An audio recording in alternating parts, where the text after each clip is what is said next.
Good evening.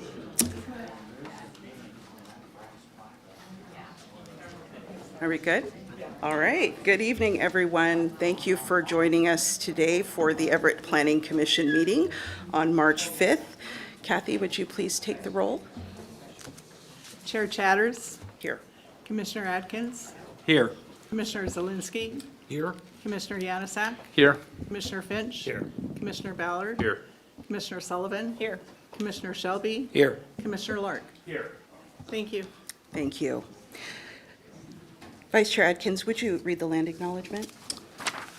Yes, we acknowledge the original inhabitants of this place, the Stahopes people, and their successors, the Tulalip tribes. Since time immemorial, they have hunted, fished, gathered on, and taken care of these lands and waters. We respect their sovereignty, their right to self-determination, and honor their sacred spiritual connection with the land and water. We will strive to be honest about our past mistakes and bring about a future that includes their people, stories, and voices to form a more just and equitable society. Thank you, Vice Chair Atkins. Commissioners, any reports this evening? I'll turn it over to staff for comments if you have any.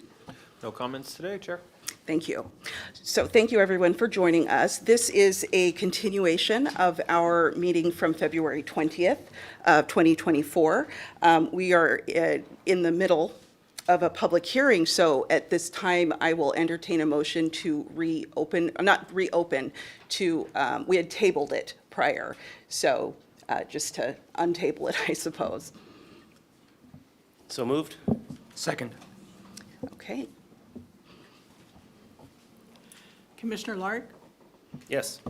Commissioner Shelby, Yes. Commissioner Sullivan, Yes. Commissioner Ballard, Yes. Commissioner Finch, Yes. Commissioner Yanasak. Yes. Commissioner Zielinski, Yes. Commissioner Atkins, Chair Chatters. Yes, thank you. Wonderful. We were in the middle of public comment, essentially, when we ran out of time. So I'd like to jump right in and continue with public comment. Folks who commented during the first half of the hearing, we appreciate your comments. We're going to move on to folks who have not yet commented, rather than having folks comment multiple times during the same hearing. So we will move right into hearing from Mr. Wayne Comble.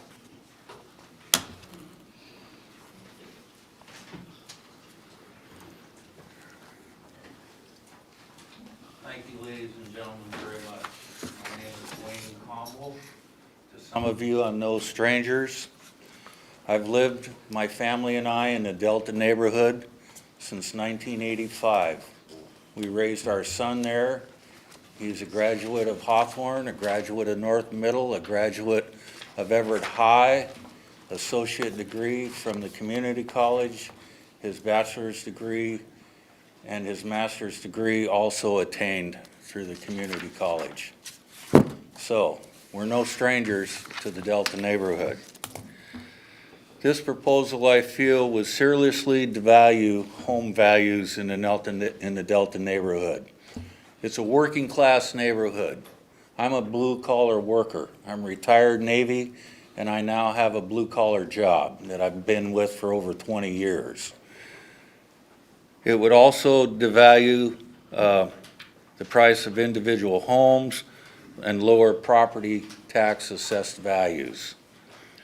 Neither property or any other sort of taxes, as far as I'm aware of, are collected from the Everett Housing Authority by the City of Everett or Snohomish County or the state of Washington. Their policies, as far as I'm concerned, wherever they go, wherever they build, they seem to take away the American dream of an individual owning his or her own home and being able to live in it rather than an apartment-type complex. To my knowledge, there's no plan for the increased population at Hawthorne Elementary School. The proposed height of these buildings up to 15 stories. 15 stories, that's as high as the building across the street, which it's a little bit higher, only by 2 or 3 stories. stories. I counted on the way in. 15 stories would make them almost the highest buildings in the city of Everett. They'd be seen from around the surrounding area for miles. You acknowledged at the beginning of this meeting the Native American tribes that settled this land. You might like to take a drive out to Cedar Composting and see what's happening out there. There is a group of over 30 American bald eagles who consistently fly over the Delta neighborhood, perch in the trees, feed from the river. Yeah, they might grab a few cats, etc. They're doing what nature has bred them to do. 15-story buildings would destroy that habitat. And those eagles aren't going away. They feed on what cedar gross compound posting out there creates with their composting soil, their dirt, the garbage that goes out there, etc. I haven't seen any of the impact statements on the traffic to Broadway, to East Marine View Drive. We're talking 1,500 residents, how they're going to get there. If that's 1,500 more cars, if not more. You know, the impact on the Boys and Girls Club, that'll be overshadowed by these buildings. It's a small club now. It takes care of a lot of the students at Hawthorne Elementary after school and during the summer, etc., providing all kinds of youth activities. But I don't think it can handle the expansion that we're looking at. Thank you, Mr. Comble. If you could conclude your comments. I didn't know I had a 2-minute limit. Yeah, my apologies. I should have reminded folks that we're asking commenters Thank you. to contain their comments to 3 minutes. And let me just read the instructions once more, since we kind of glossed over them. To those of you joining us remotely, please mute your microphone. If you're calling in by phone, you can mute it by pressing *6. At each opportunity for public comment, I'll call up the speakers who have sent the forms in, or ask Kathy if there are folks online who want to speak. If you're participating remotely and would like to provide comment, unmute your microphone or press *6 on your phone. Please provide your name for the record, and when you're done, please mute again. So again, if you could keep your comments to 3 minutes, we would very much appreciate it. And we do thank you for being here and for offering your comments. And thank you, Mr. Comble, for being the first one out of the gate today. Ryan Peach.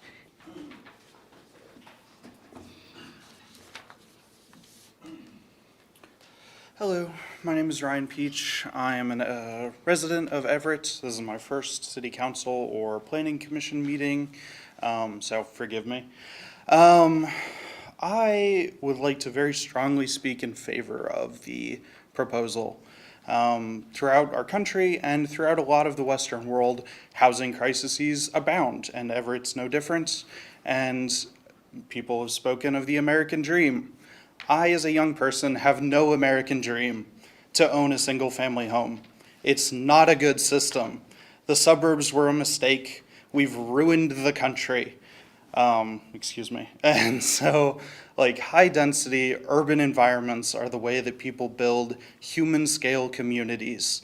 Like, people have done it from time immemorial throughout every major continent where human civilization lives. And to narrow down to the focus here, this project may not be perfect. It may not have all the solutions, but a lot of the solutions are community-wide.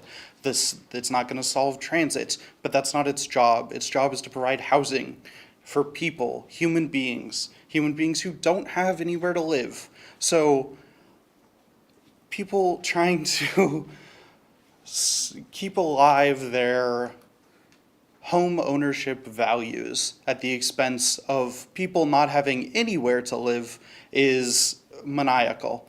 And so it's a better neighborhood. It'll make you a better neighborhood, especially as the city develops up around it.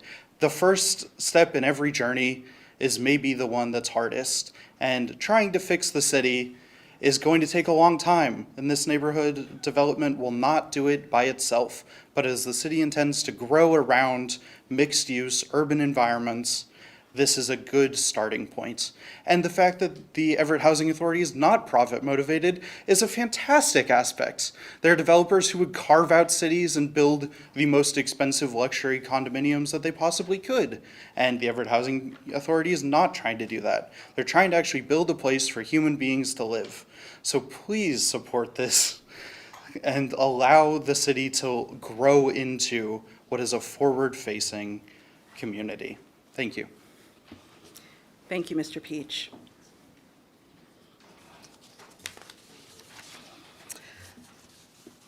Mr. Bobby Thompson, are you in the gallery?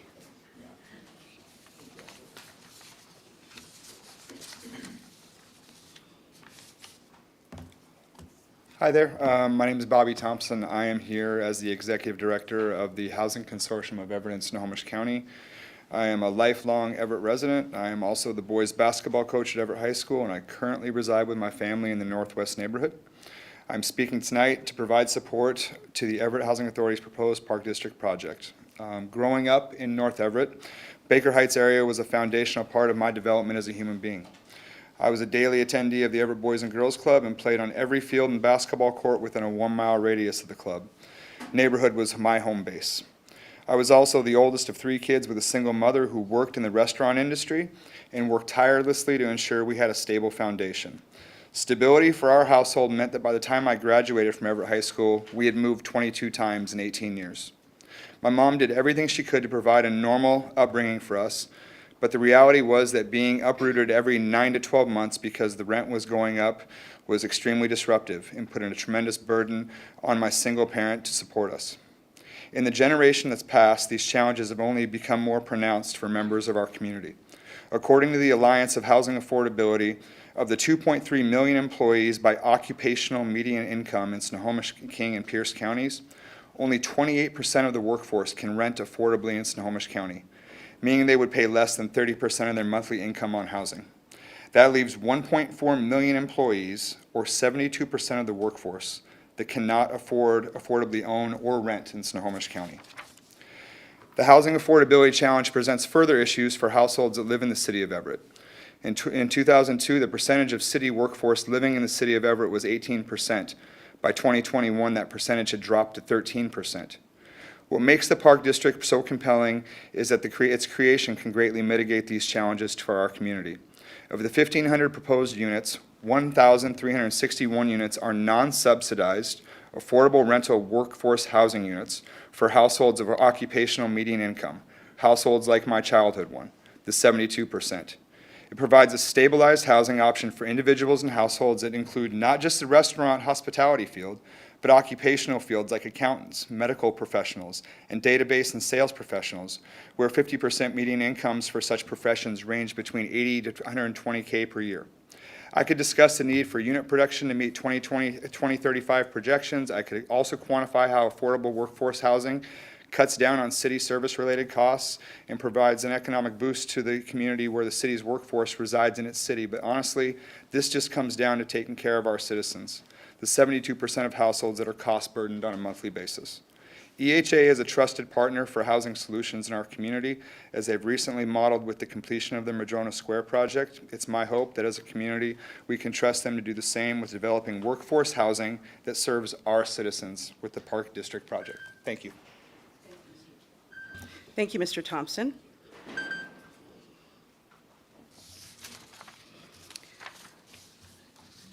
Next, we have Rachel Downs. Rachel, are you in the gallery?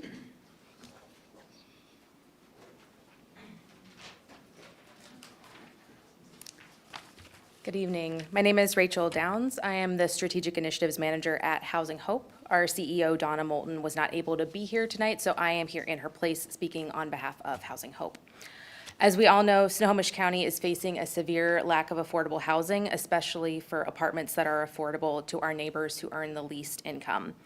Housing Hope is seeing a dramatic increase in the demand for our services. Our phones are literally ringing off the hook with families seeking housing that they can afford. Here are just a few of the calls we've gotten this week. A woman who is 9 months pregnant and living in her car, desperate to have somewhere inside to bring her baby after she's born. An elderly woman who spent all of her savings and retirement funds on her late husband's medical bills. Now that he's passed away, she can no longer afford her home. And an adult with disabilities who has been living on the street for over a year. Despite not having stable housing, he has continued to maintain his employment here in Everett, which he is very proud of. He's worried that if he doesn't find a place to live soon, he will lose his job. No one entity or organization can possibly fill our community's need for affordable housing, which is why Housing Hope strongly supports Everett Housing Authority's Park District project. The Park District development is a unique opportunity to create a beautiful and much-needed mixed-income community, including 139 units dedicated to low-income households. Housing at this level of affordability simply cannot be built by the private market. As a community, we rely on not-for-profit affordable housing developers like the Everett Housing Authority to create this type of housing. The Park District will make our community stronger by giving low and moderate income families a place where they can afford to thrive, where they can live close to where they work, where their kids go to school, and with access to green space and beautiful community amenities. Housing Hope is proud to support this project and urges you to vote in favor of expanding safe, decent, and affordable housing in Everett. Thank you. Thank you. Kathy, do we have anyone online who wishes to offer comments? There are no remote participants. Okay, thank you. Okay, we do have folks who signed up to speak, but they did already speak. And because this is the same hearing, we don't usually have the same person speaking multiple times in the same hearing. So we do not, it sounds like we do not have additional folks other than what I have here. Okay, then at this time, I will entertain a motion to close the public hearing. Motion to close the public hearing. Second.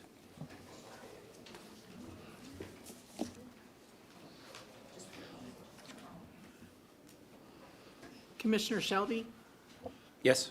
Commissioner Sullivan, Yes. Commissioner Ballard, Yes. Commissioner Finch, Yes. Commissioner Yanasak, Yes. Commissioner Zelinski, Yes. Chair Chatters. Yes, thank you.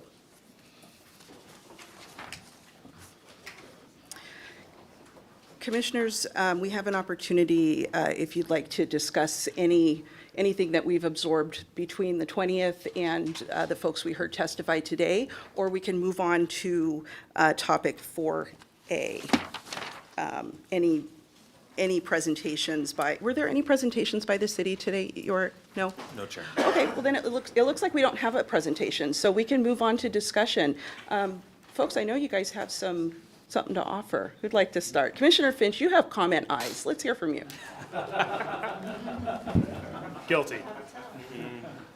I missed last meeting, but I did watch the YouTube recording.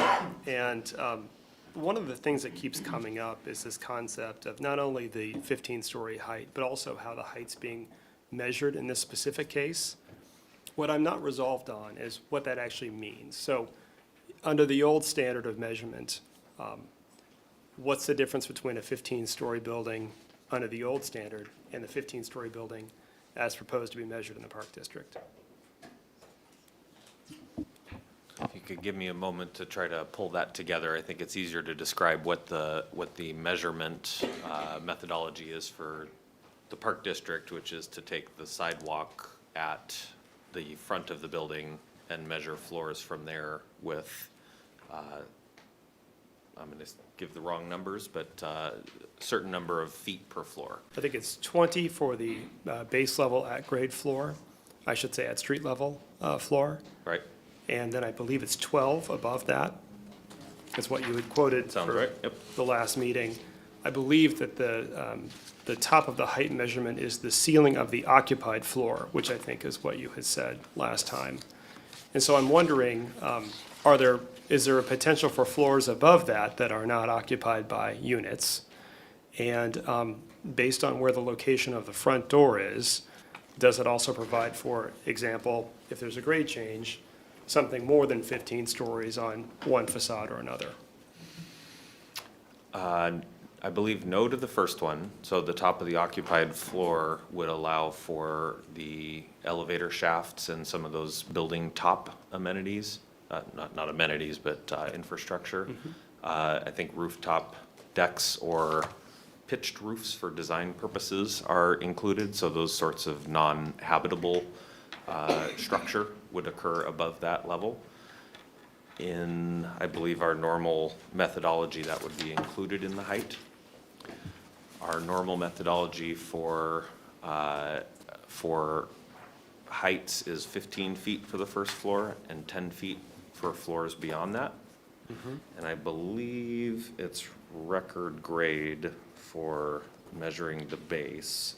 But with the topography, this is a sloped site, so in the front door on the street, we'd expect 15 elevator doors, and then potentially a rooftop amenity space and those infrastructure pieces. On the downhill side of that, I think there are additional floors, Okay. whether they're labeled below ground or. Sure, One, but I'm they not sure. could potentially have units on those floors if they so chose, or amenity spaces.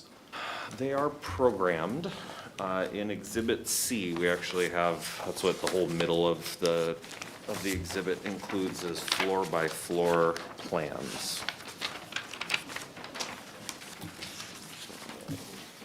I think that's kind of less important. My Sure. next question on this same topic is, why the need for the departure? Is the current definition insufficient for modern buildings, or, and we should expect to apply this to, the city at large? Or is this particular project unique and they need certain departures from how we measure building heights? Sure.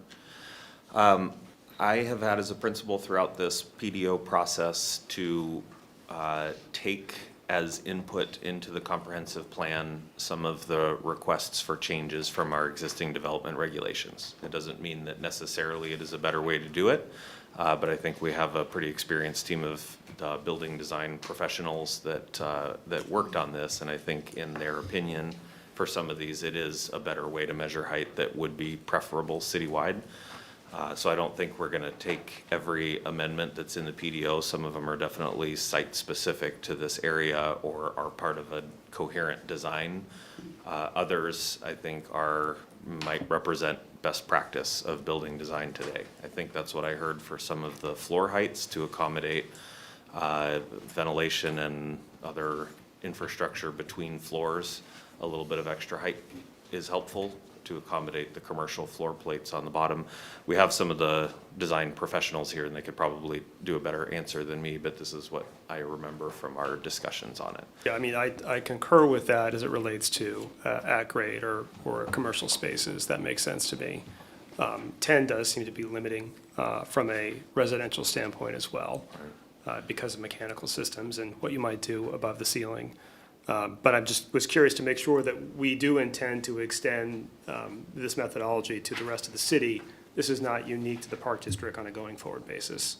Right, I would intend to consider extending it to the rest of the city, and we can have that conversation about citywide. But I do think Chapter 22, the Heights chapter, has some implementation challenges that our land use planning team has brought forward. We were trying to actually update that chapter before the periodic update. That's not gonna happen, so some amendments are gonna be worked into the periodic update. So there's a couple confusions, there's a couple consistent points of problem for developers. I think some of the top floor, maybe you get 15 feet for elevator shafts, and sometimes that's a little bit limiting the heights of the floors. So to summarize, I think, yes, we will consider most of the changes, some of the design standards. I think they're onto some positive treatments there, and I think it's worth considering citywide. Okay, great. And remind me, what is the percentage of units that are not subsidized?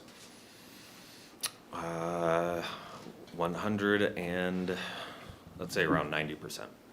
So 90% are unsubsidized.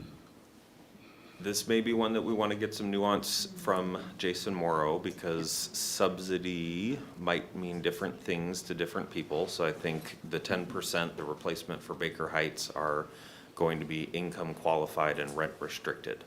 Okay. The other units, I think we heard at the last meeting, Jason talked about the approach here, and it may depend on early years, later years. There's always a lot of depends cross-subsidization. going on with Yeah. Jason. I appreciate that. He likes to keep his options open.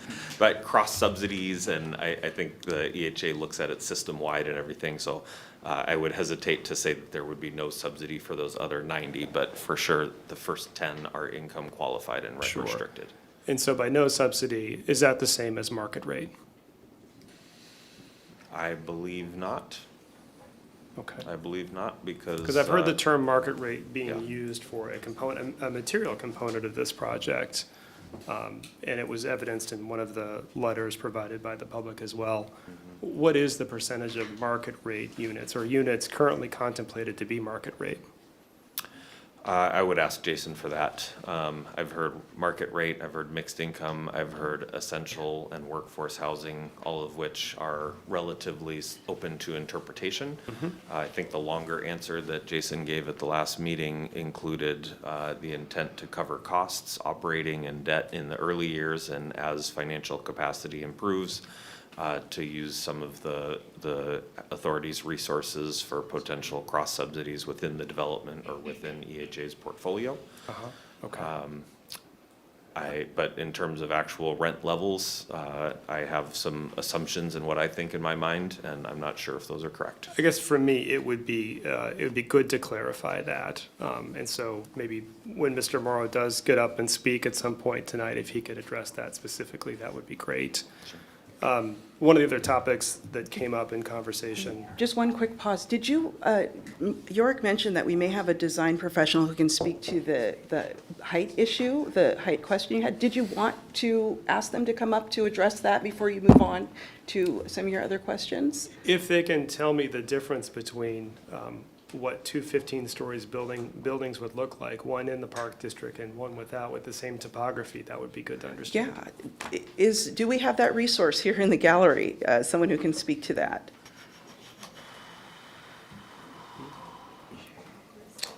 I think they're not gonna know as much about the city's existing code necessarily, so I will. Don't underestimate these consultants, Eric.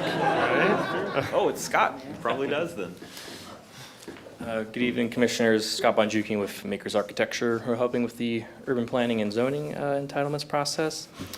Yeah, if you're looking at Exhibit A1 in your packet, page 7 goes into the details of the proposed changes to how high a floor or story is measured. In the Park District overall, we're proposing, let me back up a little bit. The current zone in UR3 zoning, you have a height limits of 4 floors and 50 feet.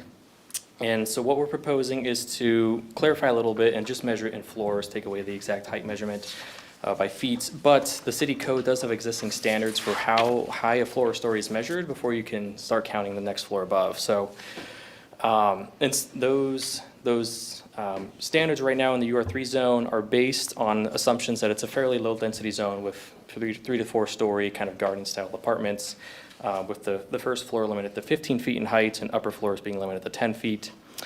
We've proposed increasing those to allow 20 feet floor to floor on the first floor to accommodate modern retail and other civic space needs, because the Park District is proposing a pretty robust program, and talking to a lot of retail experts and architects who work on retail design, that flexibility is really desired for allowing more space and light, and more design options and more integration of modern mechanical systems. Upper floors would be increased from a maximum of 10 feet floor to floor to 12, and we mentioned the energy code requirements, mechanical systems, and as you get into high-rise buildings, you have beefier structures that just require simply more space between floors. And then top floor is proposed to be a maximum of 20 feet, accounting for rooftop deck amenities and terraces and things like that. So overall, to get to your question, a 15-story building under the current UR3 zone would be slightly shorter than what would be allowed under the proposed PDO ordinance. Well, I knew didn't that. do the math exactly, but again, these are all just maximums, so we don't have actual building designs yet. These are just allowing EHA more flexibility as it gets into building design. Yes, Yorick. This gave me just enough time to read the right section here. There's a different way of measuring floors and heights in residential zones and in commercial or mixed-use zones. There's a different method in the UR4 zone than the UR3 zone. And there are different methods between whether it is measured by floors or height. So it's actually difficult. If you pick one of those, we can compare it to it, or if we compare to the height measurement for a commercial zone, or if we compare to a height measurement for a residential zone, or the height measurement methodology for specifically the UR3 zone. I think Scott described very well in general what the differences are, but it does depend specifically. So for instance, the UR3 zone is measured from the record grade profile, which is the average of the 4 points of the building, which would place it about midway down the slope. But the UR4 zone is measured, and the commercial zones would be measured from that sidewalk. Residential zones, 10 feet per floor all the way down to the first floor, because there's not an assumption of ground floor retail. Commercial and mixed-use floors, zones would have that first floor at 15. So part of, I think, what the approach here was to consider this as in the PDO as closer to a mixed-use zone, but not all the way to like the mixed urban zone necessarily.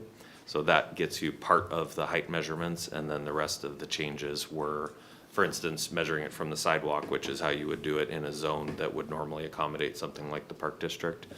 The other ones, like the floor to ceiling heights, were based on the energy code in those. Understood. So I think that part of the point of my questioning is I want to make sure that everybody's being transparent to the public about what it is this means.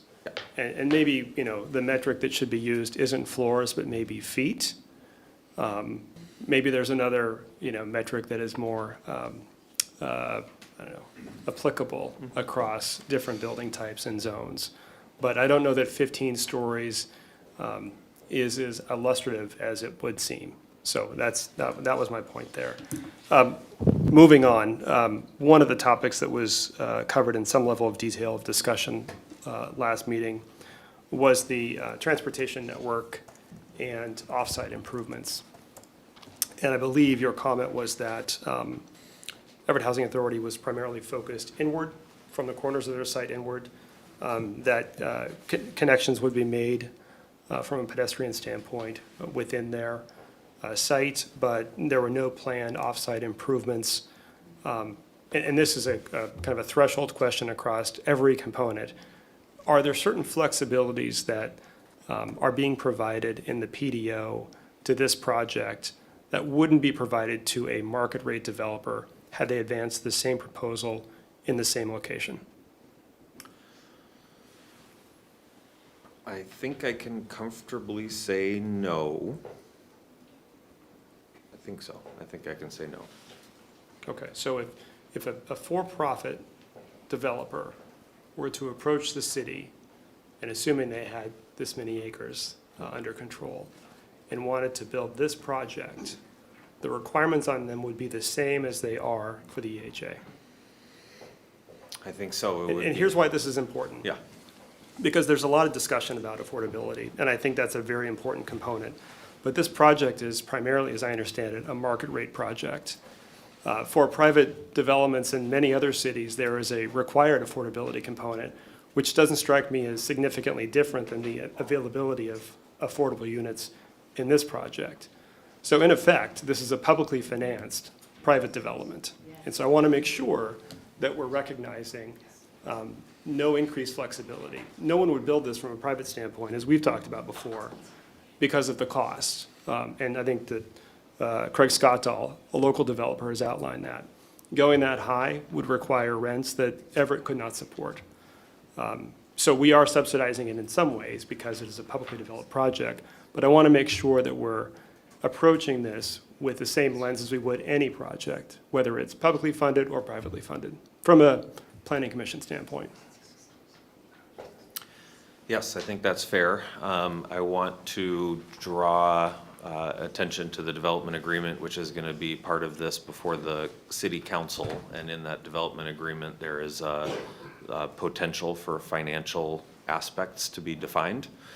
At this point, I think to the Housing Authority's dismay, it is for the most part full freight on impact fees, system development charges, and other financial considerations.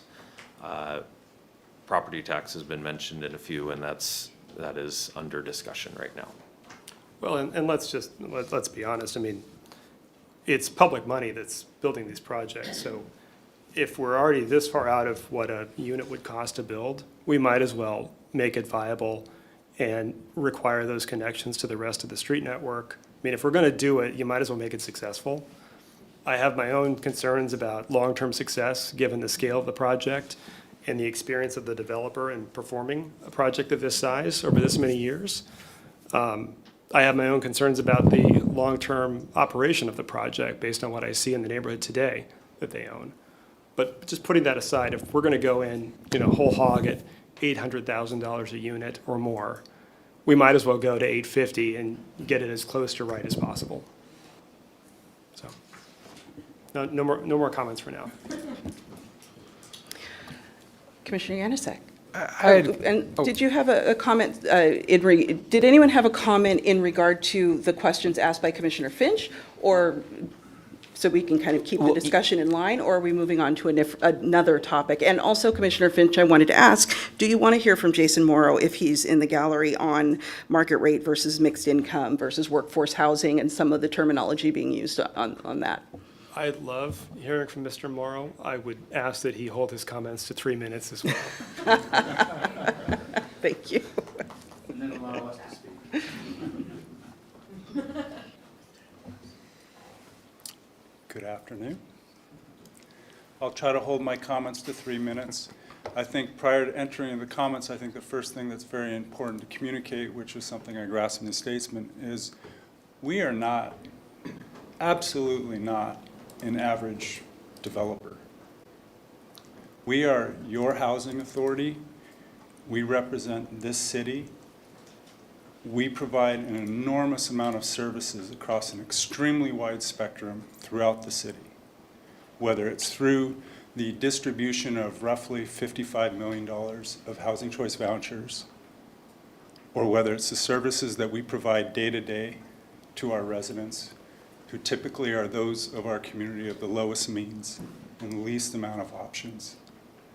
The idea that we are transforming this conversation into a market developer versus average nonprofit developer is simply not accurate.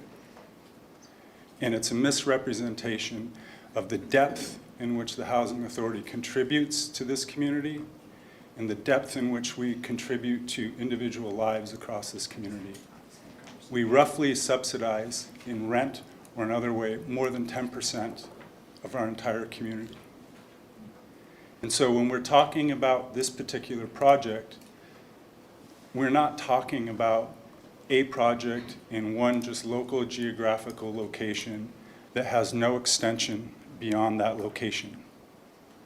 The money, when we're talking about issues of market rate, and I generally reject that notion as it relates to the Housing Authority's activities, is because when we talk about market rate, fundamentally what we mean is charge as much as we can controlling for vacancy. Having been a market rate developer for almost 30 years, that's what we mean. On the Housing Authority side, when we talk about moderate income, mixed income, we're talking about a wide variety of variables. And generally, we're talking about community aspect of how do we make an impact, how do we control for integration of populations, how do we provide services so that the children, especially from disadvantaged backgrounds, can have opportunity and have better life outcomes. That is very much disconnected from this notion of market and market return. Fundamentally, we're nonprofit, but fundamentally, we're much deeper than nonprofit. And the services we provide generally are intangible. And they're certainly intangible to most of the people in this room, because most of the people in this room do not live in those situations, do not receive those subsidies, do not on a daily basis require these type of services just to keep up. You don't know that? I think that's a really good point. I asked that last time when we were addressing this. How many folks here are renters?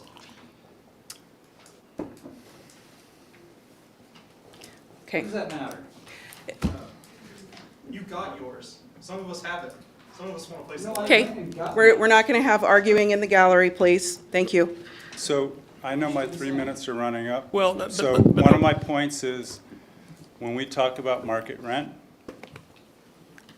from the housing authority perspective, we are talking about cost rental. We're trying to cover our costs, and with any excess flow of cash that exists post that, we're either wanting to provide into mission-oriented social services, or we're wanting to provide support to our staff.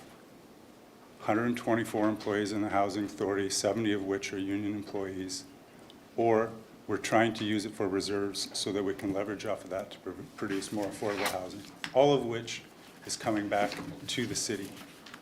I appreciate those comments. I feel like my question about the percentage of affordable units or the number of affordable units versus market rate units may have gotten missed in your comments. How many of the units of the 1,500 proposed are intended to be market rate? The difference between the 139 and 1,500, Okay, so the majority of the units, the majority. and your definition of market rate is basically charging as much as you can, managing for vacancy. I use moderate income. I'm sorry? I said, I don't use that term. I use moderate income Use moderate income, okay. to define our units.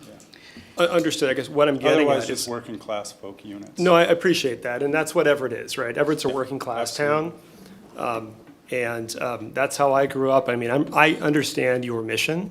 I'm talking specifically about this project, so I want to bifurcate that discussion. I know that's difficult to do when so many of us care so much about this community, but we're talking specifically about planning and specifically about this project. And so I was trying to figure out how many of the units you're building will ultimately compete with downtown units and other private development and investment that we need in this community. I'll give you about another minute to answer that if you wish, but then I'd like to move on because I know that Commissioner Yanosek had comments or questions, as did Commissioner Lark. I don't know that I have a lot to add because I think I provided the answer. Okay, thank Which you. was the opposite of 139. Thank you. Thank you. Commissioner Yanosek.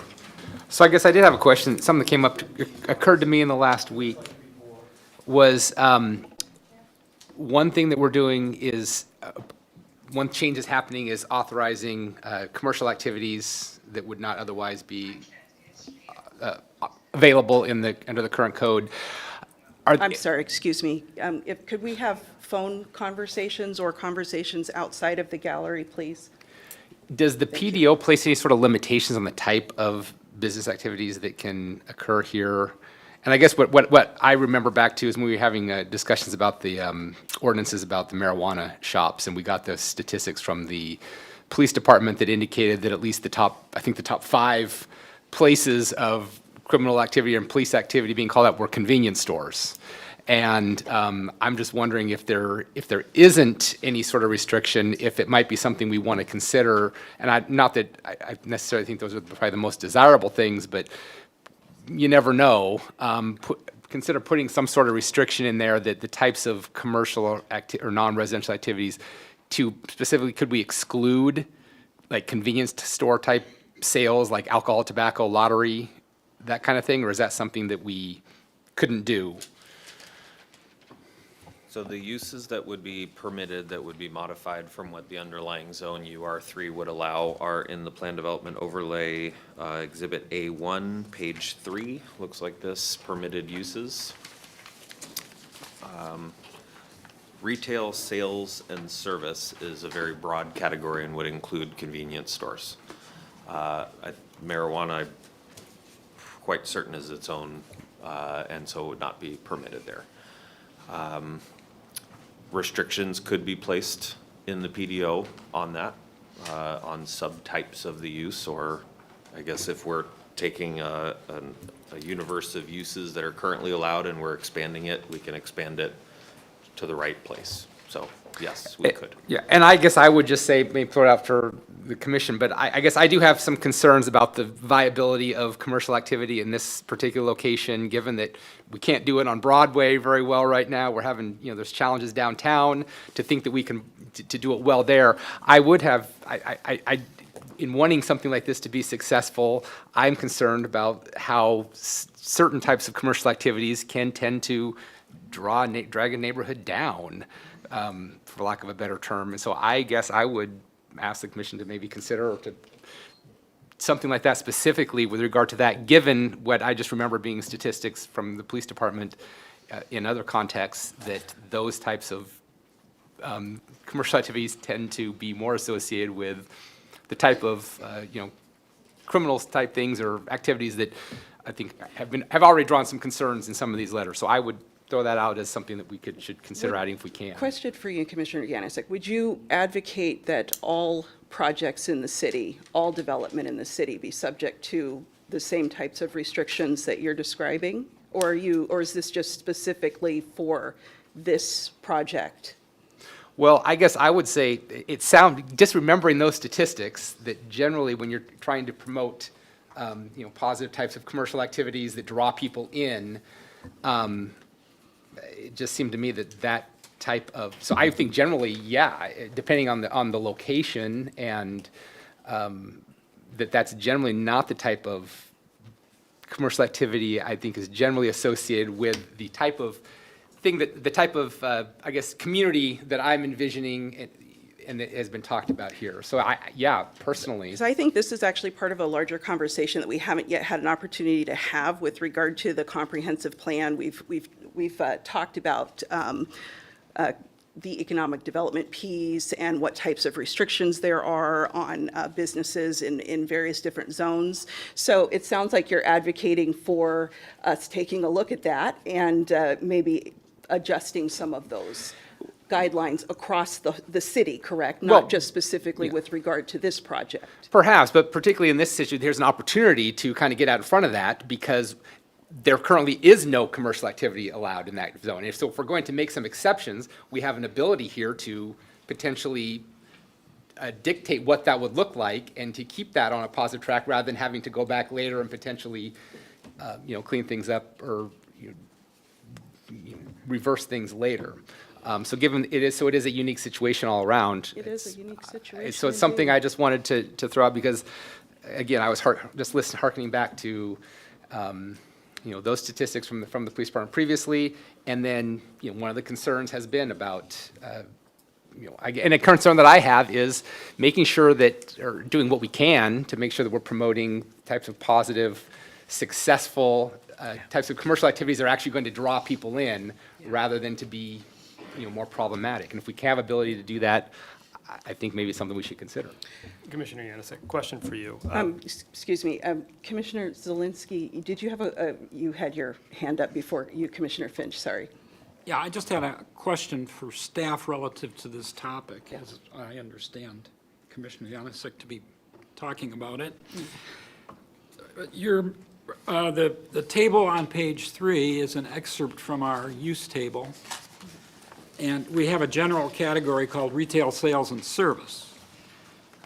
If I understand you correctly, Commissioner Yanisek, you're talking about a specific subcategory of retail sales and service, which is convenience stores. To me, that's not addressable in the context of our current regulations. It would have to be dealt with through the development agreement, I would think, if we're going to try to do something to limit convenience-type stores.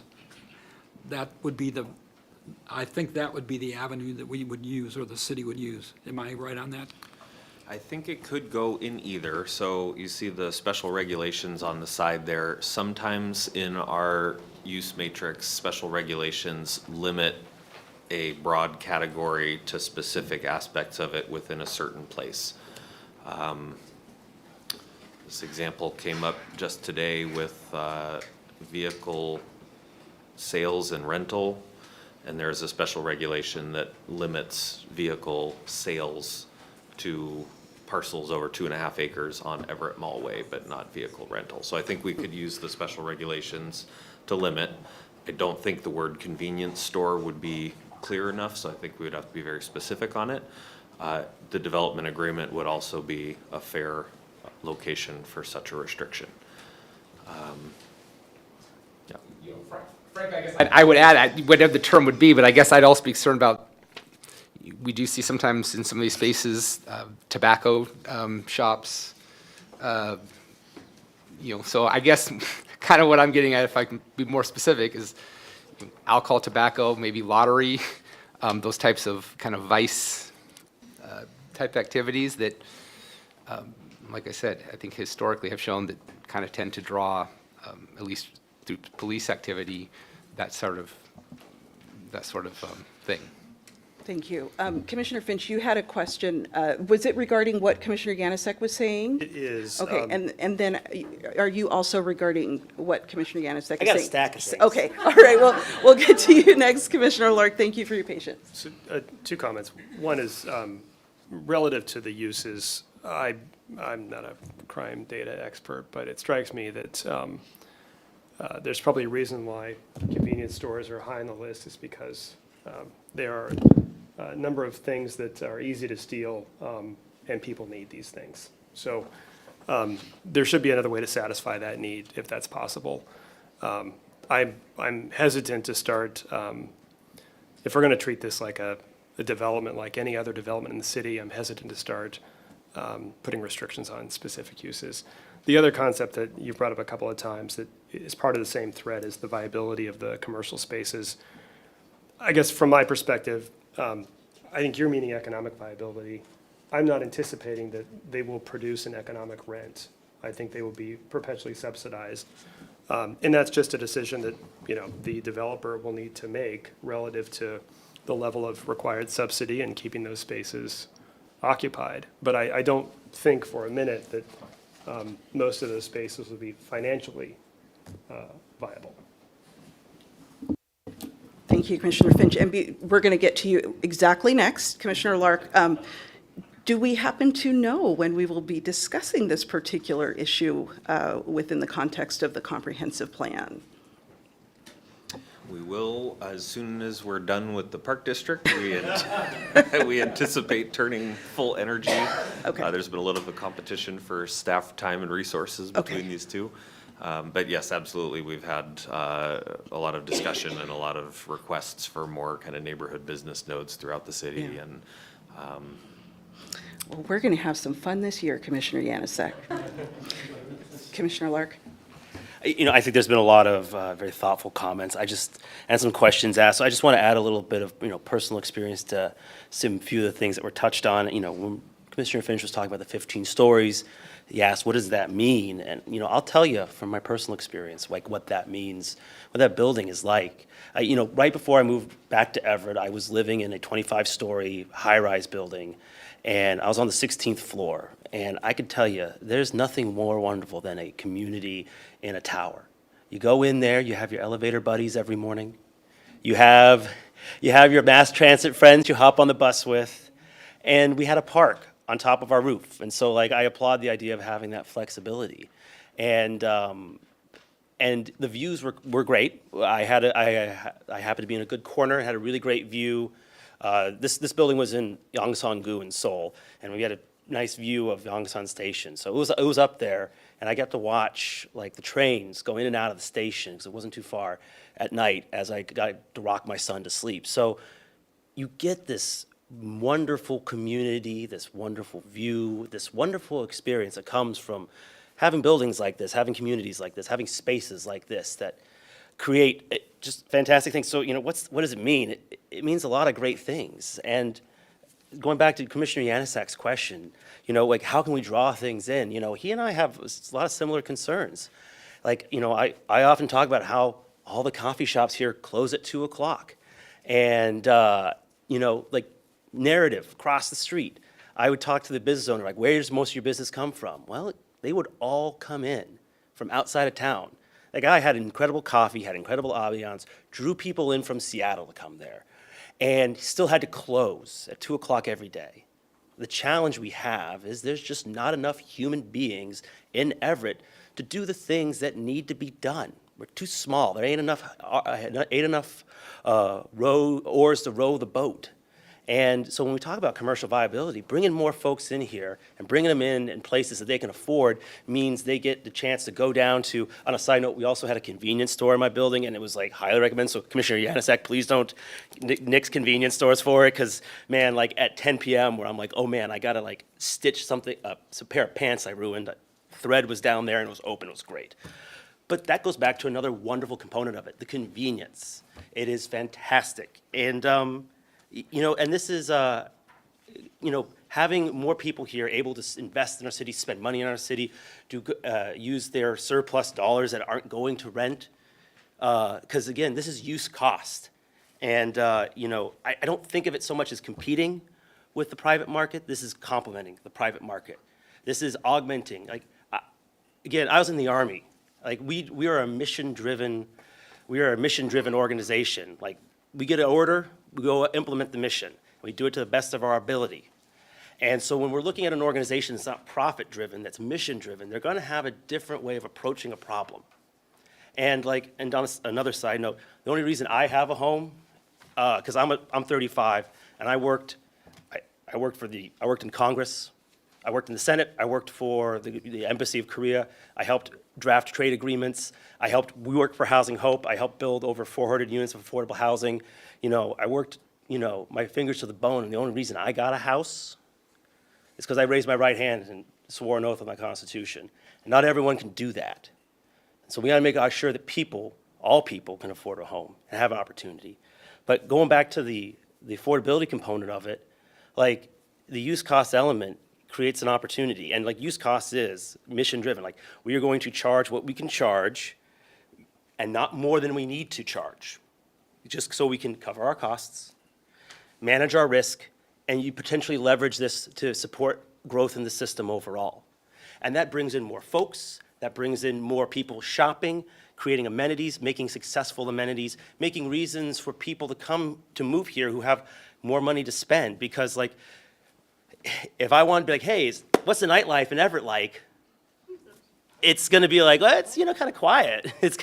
And, you know, for some people that's good, but if I want to have a coffee after 4 o'clock, you know, I'd like to have a city that can support that. So I will wrap up, and I will say this. I do want to talk a little bit more, because there was brought up of public financing for this. So I do want to talk about how the Everett Housing Authority wants to finance, because my understanding of how it's going to be financed is one thing. I want to make sure we all have that same understanding and understand where the dollars come from. And so I would like to have the Everett Housing Authority speak to that. My apologies for going over 3 minutes. Thank you. Jason, do you feel that you could speak to that piece with regard to how the project is going to be financed?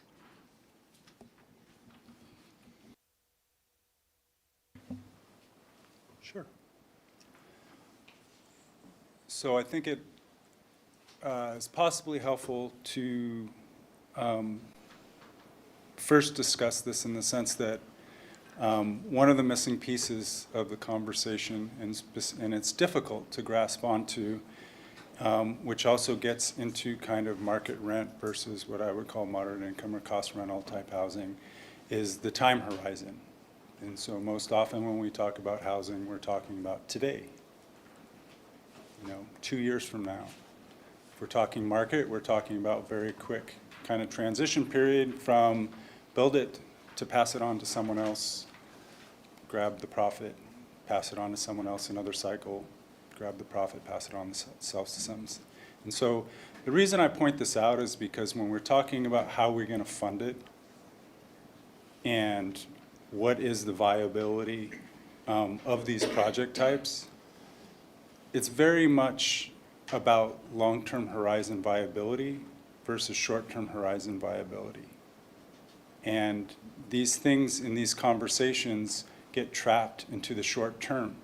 And so we have discussions about housing authority has a cost structure that's unaffordable. And my argument would be that's false. It's true that we spend more money on a per dollar basis to get a building constructed. Absolutely. Why? Public Works. What's in Public Works? Prevailing wage, Davis-Bacon.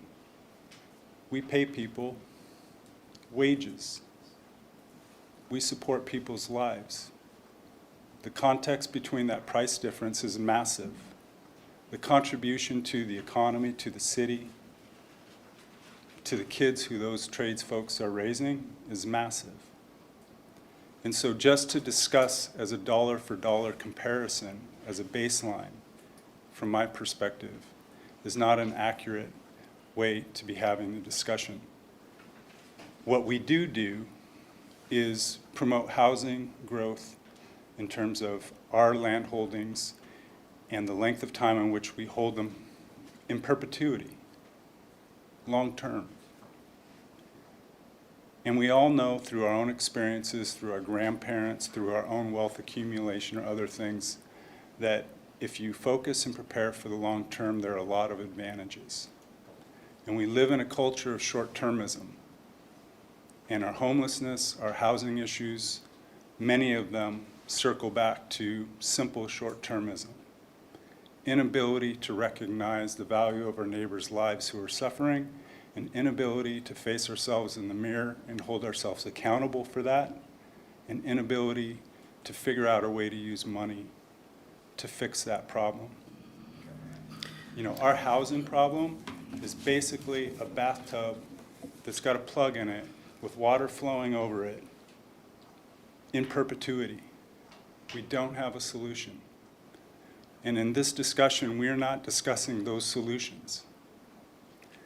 And the reason I mention this is because when it comes back to our funding mechanisms, we have the lowest cost of capital in this market. And what that means is that over the long term, our buildings are cheaper than any market product could provide.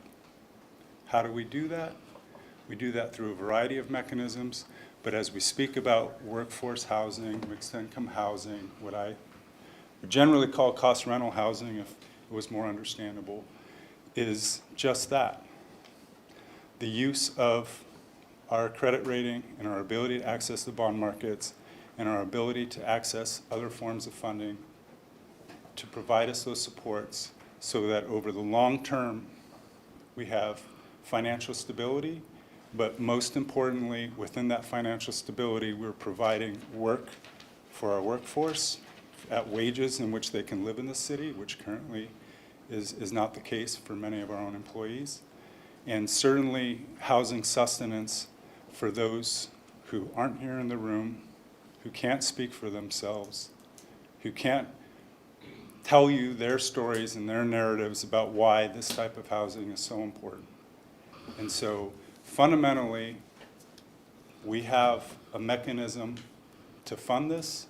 We have the development capacity to execute it, but we also have 80 years of experience in this neighborhood and 80 years of experience in this city of providing a wide array of services that is well beyond any particular capacity of a developer. And we're very well aware that we have a massive responsibility to follow through on this to the community.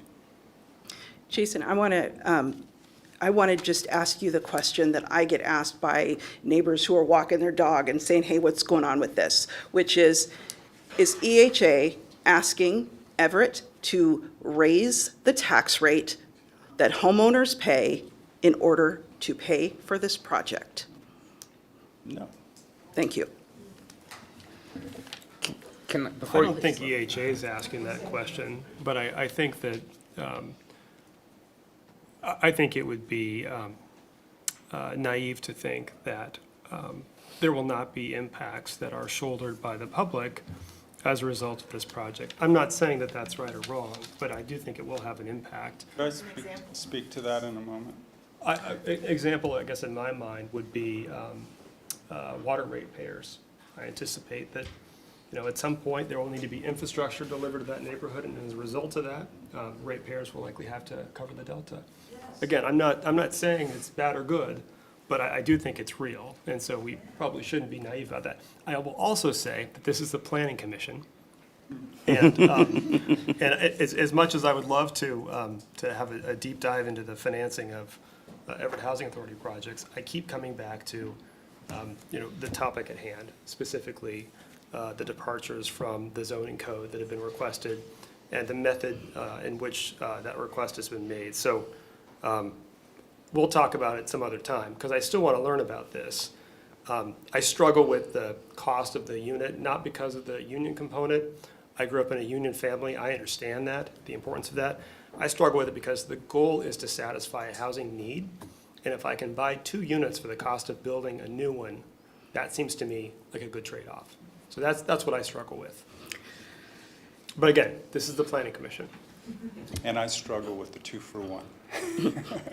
If you have a brief response to that, you can give that, otherwise we'll move on. I only have a very brief response because there's been some discussion about taxes, tax exemption and the like.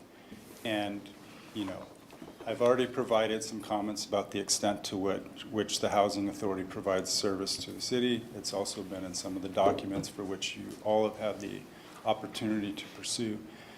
Fundamentally, I'd ask you the question, if we're not tax exempt, who is? Fundamentally, who is? Exactly. Can I ask, while he's here, can I ask a quick, somewhat related question? One of the issues, in one of the new letters we received, there was a comment in Craig Scott-Dahl's letter talking about the high cost, when you start going up, it's expensive.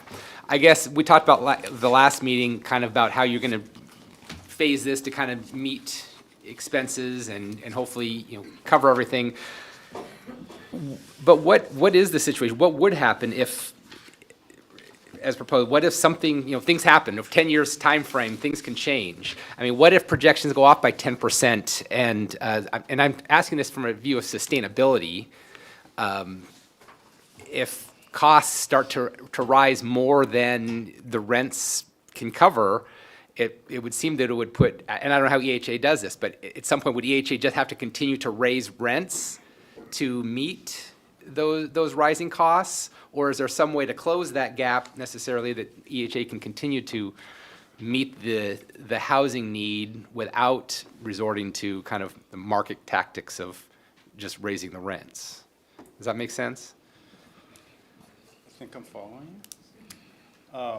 And I suppose one of the things I'm struggling with is I'm not sure whether imbued in your question there's a differentiation between ourselves and a market developer of what they would do in that exact same market environment.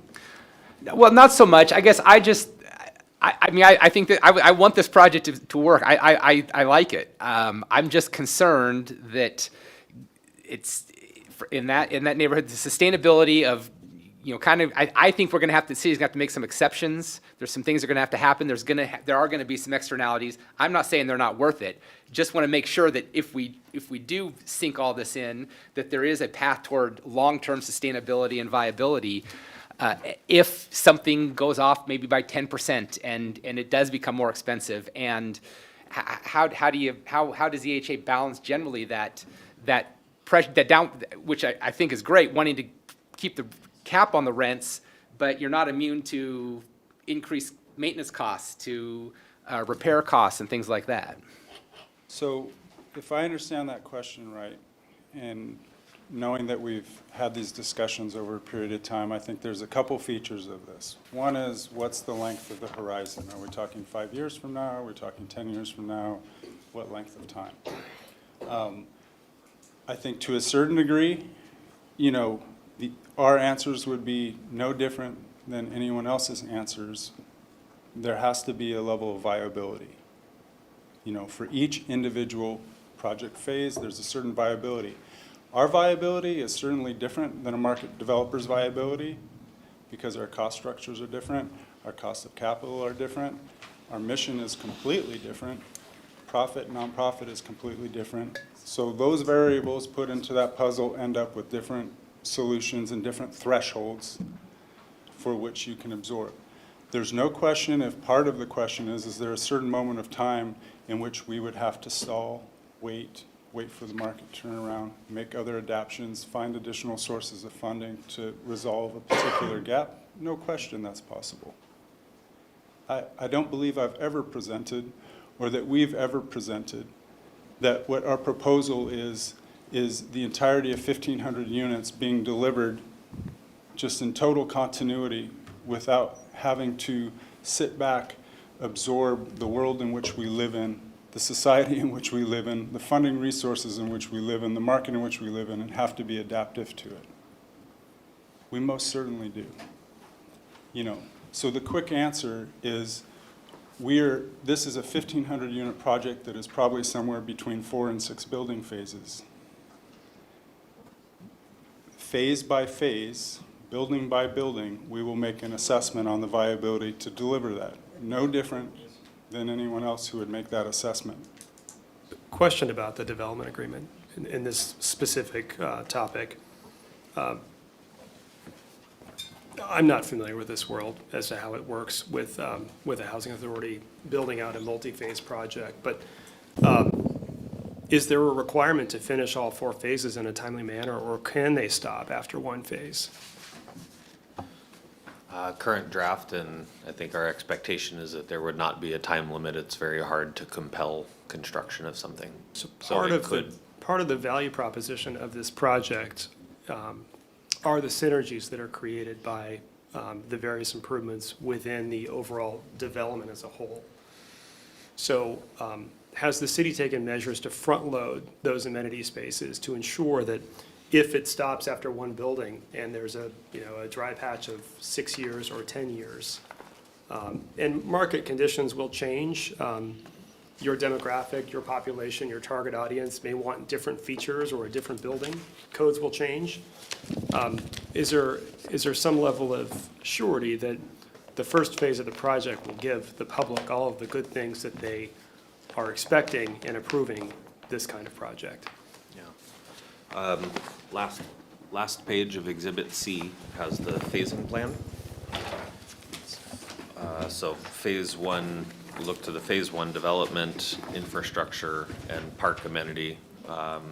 Some of those are the parts that are going to be most important to folks. Some other parts are in later phases.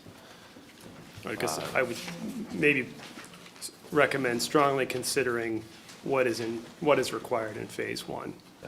Yeah.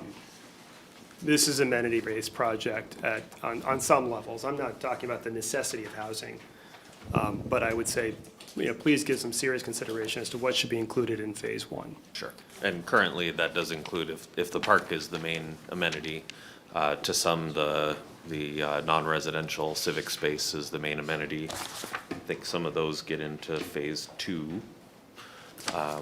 So if there's a particular aspect, if it is the park feature or the civic space and non-residential components or infrastructure that is a key priority to get in early phases, I think the park is the part that is most obvious as an amenity to the neighborhood, I think. But I think there are many obvious needs of the neighborhood that they've expressed, and so just please review that. Certainly.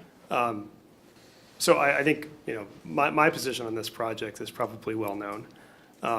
And I don't think that we would have this level of debate and discussion if the Housing Authority was proposing 4 towers downtown with a park. We're zoned for it. There's a synergy there already. There's an existing infrastructure network. It's what we planned on. It's what we've hoped for.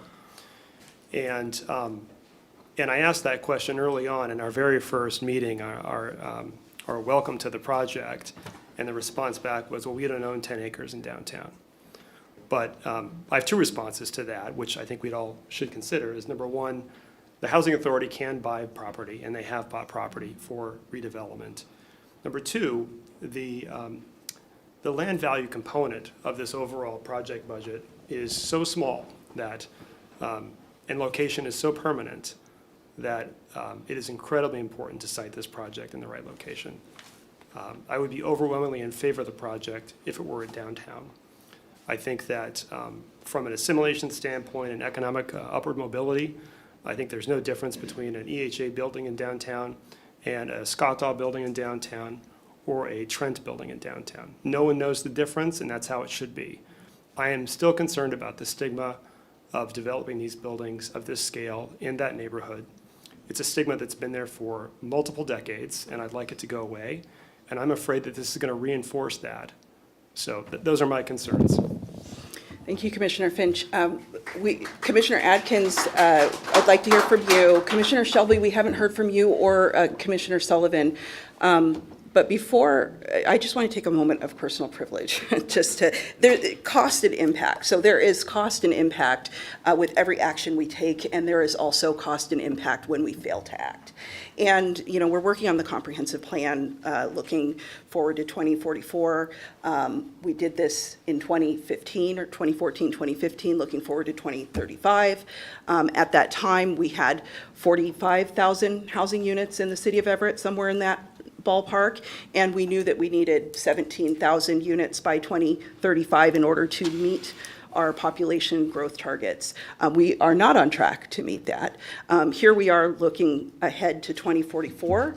We have about 48,000 housing units in the city of Everett, so not much of an increase since we last looked at this document. And we know we need 39,000 housing units now by 2044. We are not on target to meet that at this moment. So my question, I guess, for the universe is, how long do we wait on private developers to meet the housing needs of our people? I would love to see this project in downtown. I would love to see adequate housing across the entire city. And I would love to hear from our development community on what barriers there are to them developing the housing that we need for our people. Yorick, you mentioned that it is very difficult to compel development. And that is why we have public agencies that act on behalf of the people as a backstop, because we cannot compel the private market to do as we would like them to do, because they are profit-based, they're profit-driven. I understand this, I run a business. But people still have needs. They need housing, that is a basic need. And I think we need to keep that in context and keep that front and center in our discussion. Commissioner Adkins, I think you were next. And then Commissioner Shelby and Commissioner Sullivan, I'd love to hear from you both as well. Yeah, a question for staff related to one of the requests from the last meeting. Would it be possible for us to have probably in the development agreement something around Wiggums Hollow Park being maintained, and specifically having some sort of binding agreement? I'm unsure exactly how to word that as an amendment, so. I think we can include statements from the Planning Commission in the resolution after the recitals. And if there are things where we don't have the exact answer on hand, exact language and exact amendment, or if it's for the development agreement, which is going to be a message to the City Council. If there's not a specific amendment to the plan development overlay or the comprehensive plan in mind, but rather a message or a request, a suggestion, a theme, that's how I would recommend. So it could be whatever the Planning Commission decides as a message to the City Council. Commissioner Atkins, could you elaborate on that? What you mean by what would you be proposing? Yeah, I'm unsure exactly where it belongs, whether it's in the PDO or the development agreement, but just some kind of, we've heard from the community that there's a desire to make sure that Wiggums Hollow Park is maintained. And I do think that it is a reasonable and appropriate request to have, whether it's the Housing Authority or another agency, just someone be bound to make sure that they're maintaining that park. By maintain, do you mean upkeep, or are you talking about not shrinking it? I think upkeep. But is that not a city-owned park? There is Wiggums Hollow Park is in two parts. Part of it is Everett Parks System. Part of it is owned by EHA, and I believe leased or otherwise provided to the city on a temporary basis to operate as a park, is my understanding, something along those lines. So we would only be talking about this small portion that the city doesn't already own. Is that what you're talking about, or are you talking about the part that the city does own? I just was taking notes from the last meeting, and there was just a mention about the park. So I'm not sure about the specifics. Commissioner Zelinski. Yes, Madam Chair, I gave some thought to this, to the general issue of off-site infrastructure impacts, because that's one of my concerns about a project of this scale. And I took a shot at an amendment or an additional finding for the resolution that we have in front of us. And I'm not sure whether this would satisfy Commissioner Atkins, but I'm prepared to read it if you would like. I would like to hear that because I think we're moving towards the amendment phase, which I want to get to. But Commissioner Sullivan, I believe you had a question or a comment first, and then Commissioner Shelby, did I see your light or was it just comment eyes? No, I want to comment at some point. but- Okay, yeah. Mine's easy. What year is this expected to be finished again? So it's a 10-year phase, starting in theory. Breaking ground in 2025 is what they say. Okay, so possibly, so 2035. That, yes. Okay, that's literally all I wanted to know. Trying to do the math on how. Commissioner Shelby. Yeah, so my question is regarding the approval of the PDO. If it's approved and say, phase 1 gets built, phase 2 gets built, and EHA decides it's in their best interest to divest themselves of the buildings in phase 2. They'll retain phase 1 and then not going to do anything in 3 and 4. Does the PDO remain in place for a private developer to come in and do the same things at the same, because in the development agreement, you're pausing all of the, advancements in code for other requirements moving forward. Does that remain in place if EHA decides to divest themselves of the rest of that portion of the property for whatever reason they choose to do so? Right. The PDO by itself will remain in place until repealed or superseded. The development agreement would lock the PDO into place for the build-out period. The development agreement could include limitations on sale or transfer or sale or transfer. The development agreement will include language on amendments to the PDO and to the development agreement that will classify them into major and minor. And basically, there's a threshold of level of impact and level of potential decrease of public benefit that would kick it to the city council for review. So it could be either way. I think staff have approached this project with the lens that EHA is a public entity with responsibility that goes beyond what a private developer might have. And to put it crudely, they may be less likely to exploit a potential loophole. So I would want to look very closely at the development agreement or the plan development overlay were this transferred to another entity. That is different than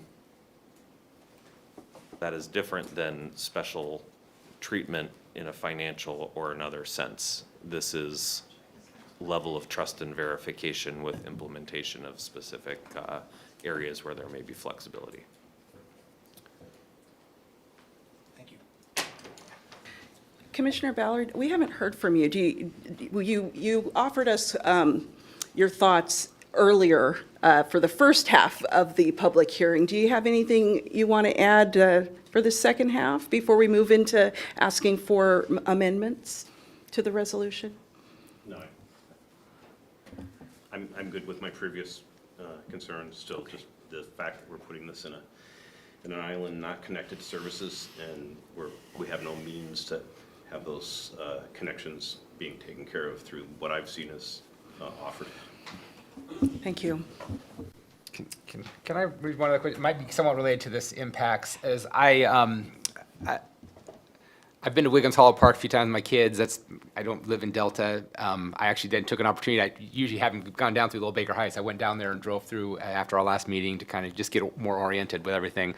One thing I noticed very clearly is that starting downtown, moving north, the streets, the numbers go down. You got 20th, 19th, 18th, 17th, 16th. All of them appear to be paved sidewalks from Broadway all the way to Marine View Drive. 15th, you get to 15th, it's not. At 14th and 13th, it picks up again, but those aren't through streets. And then 12th is very nicely very, very modern, very nice. I'm concerned about 15th Street. It's the only street there that has not been improved, and it is now going to be a major thoroughfare for this major, massive project.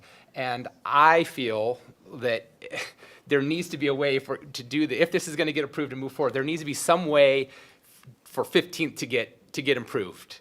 And and this might be an opportunity for us for something at the very least. I would like the city council, I think, needs to hear that. I would hope some input that needs to be prioritized if this project is going to move forward. And honestly, I'll put this out. I'm very torn about this whole thing. I've been thinking about this nonstop for the last 3 weeks, and I see all sides of this. If it was just a matter of this is a good project that we need for housing, great. EHA has a great mission, support all of that, love it. But we're the planning commission, and we also have to look at it from a planning perspective. Another thing I feel like has been missing from our conversation is a focus on that we don't just, there is a framework, and there are specific criteria that we're supposed to consider in code in order to reach some of these decisions.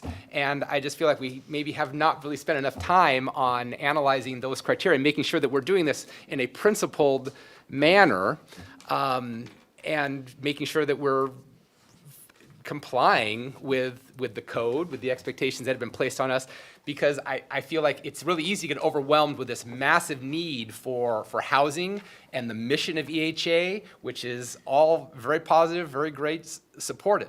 That neighborhood, having been out there, that area definitely needs to be redeveloped. Something needs to happen out there. But we also have to remember we're the planning commission. There is a method to doing this. And frankly, I am concerned about the criteria that we have to follow in order to approve this. I'm having a real hard time with any intellectual honesty getting through these criteria to justify what I want to be able to say yes to. And in addition, something else I want to say, I'm real torn between a yes or no vote, just in the sense of getting a message to the city council that if this does get approved, the city needs to be behind it with investment and dollars. And there needs to be, because there are going to be externalities, and that's fine. This is something we should all get behind and be supporting. But if we're going to, we need to know that the city is behind it. Don't just say, yes, go ahead, EHA, build this project, but the city's not going to be there. We're not going to be building those sidewalks. We're not going to be providing the fire support, the police support, the other public amenities that need to be there. Those need to be thought out, planned, advanced, and accepted and acknowledged in advance to make sure that this is going to be successful. Those are just my thoughts. And again, I would like to hear more about the criteria too. If I could, okay. Criteria, that's an easy one. It's not an easy one.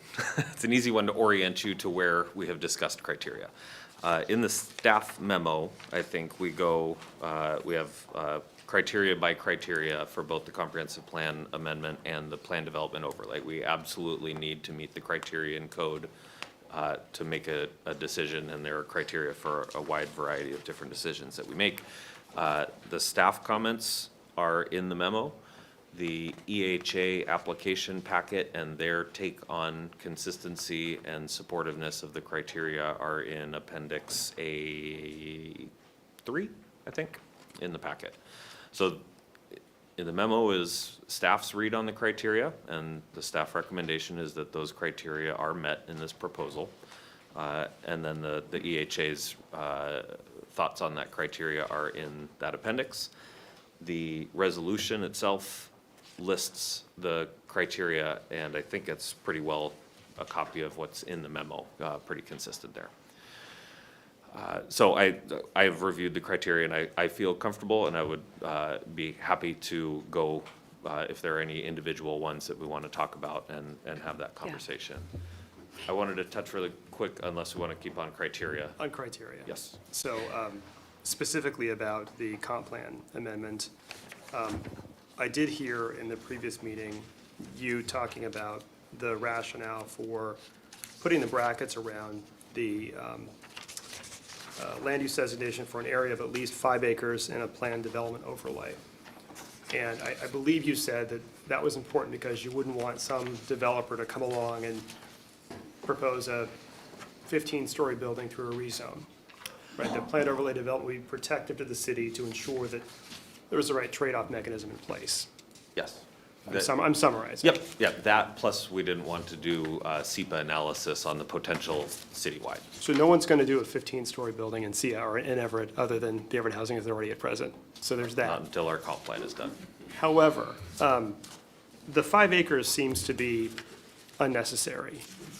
It strikes me that what you're looking for is some level of control in the event larger than expected building is proposed, and you get that with the PDO. So I think you could strike the 5 acre requirement. Agreed. Observation. Other comment I had on criteria is, have circumstances related to the subject property or subject policy changed sufficiently since the adoption of the plan to justify a change to the subject policy? The property policy mix-up I just had was inadvertent, but it's telling of where I'm going with this. I don't think we'd be discussing this if this project were proposed downtown, right? We wouldn't need this. We'd be fine with 15 stories. We'd be fine with 25 stories if someone wanted to build it. And so I don't think that the reaction to that question is necessarily accurate. It feels like it's set up for a false choice. I think that the need for housing is universal throughout Everett. I don't know that that is significantly changed. The need is still strong, and it's not going to be met. So why we're making a special circumstance based on the geographic location of the project, I do not understand from a comp plan standpoint. We already have areas in the city that could accommodate this project, or close there too, without a change. Right. This amendment is specific to the multifamily designation, which does not include downtown. Downtown is commercial mixed use or metropolitan city. It has its own, is it unlimited, 25 floors? Sorry, Becky, not to put, it is higher, and we do have current zoning in this very parcel for 25-story zoning. So it is absolutely true, it would not be in this situation if there was a proposal downtown, because it's allowed by right. Yeah. Commissioner Lark. I think part of this kind of goes back to a conversation we're probably going to have pretty soon about comp plan. Like, we have constrained our city's most valuable resource, which is ability to build tall buildings. They achieve a lot of great goals. They get us the number of people we need to do the things we got to do, because right now we don't. And we are inadequate fundamentally right now. If you look at our city's budget, the tax revenues generated from the economic activity, the property value here, it's not enough to do what needs to be done to generate the schools that we need to do. And so, like, the idea is saying, like, oh, you know, this is a neighborhood, it's always going to be a one-story neighborhood. Like, we got to get rid of that, because that's not going to be competitive enough for, like, what my son or my grandson is going to need from this community. Commissioner, can I ask you a question? Yeah. I don't disagree with that, Yeah. but I guess to me that's in tension with just kind of the general underlying assumptions and principles of urban planning is that you generally want to plan from the core out. Your density is in the middle, and as you extend out from there, it's generally less, and that's just been kind of an underlying, that's going to the underlying assumption. Oh, yeah. And I don't know that that has necessarily changed.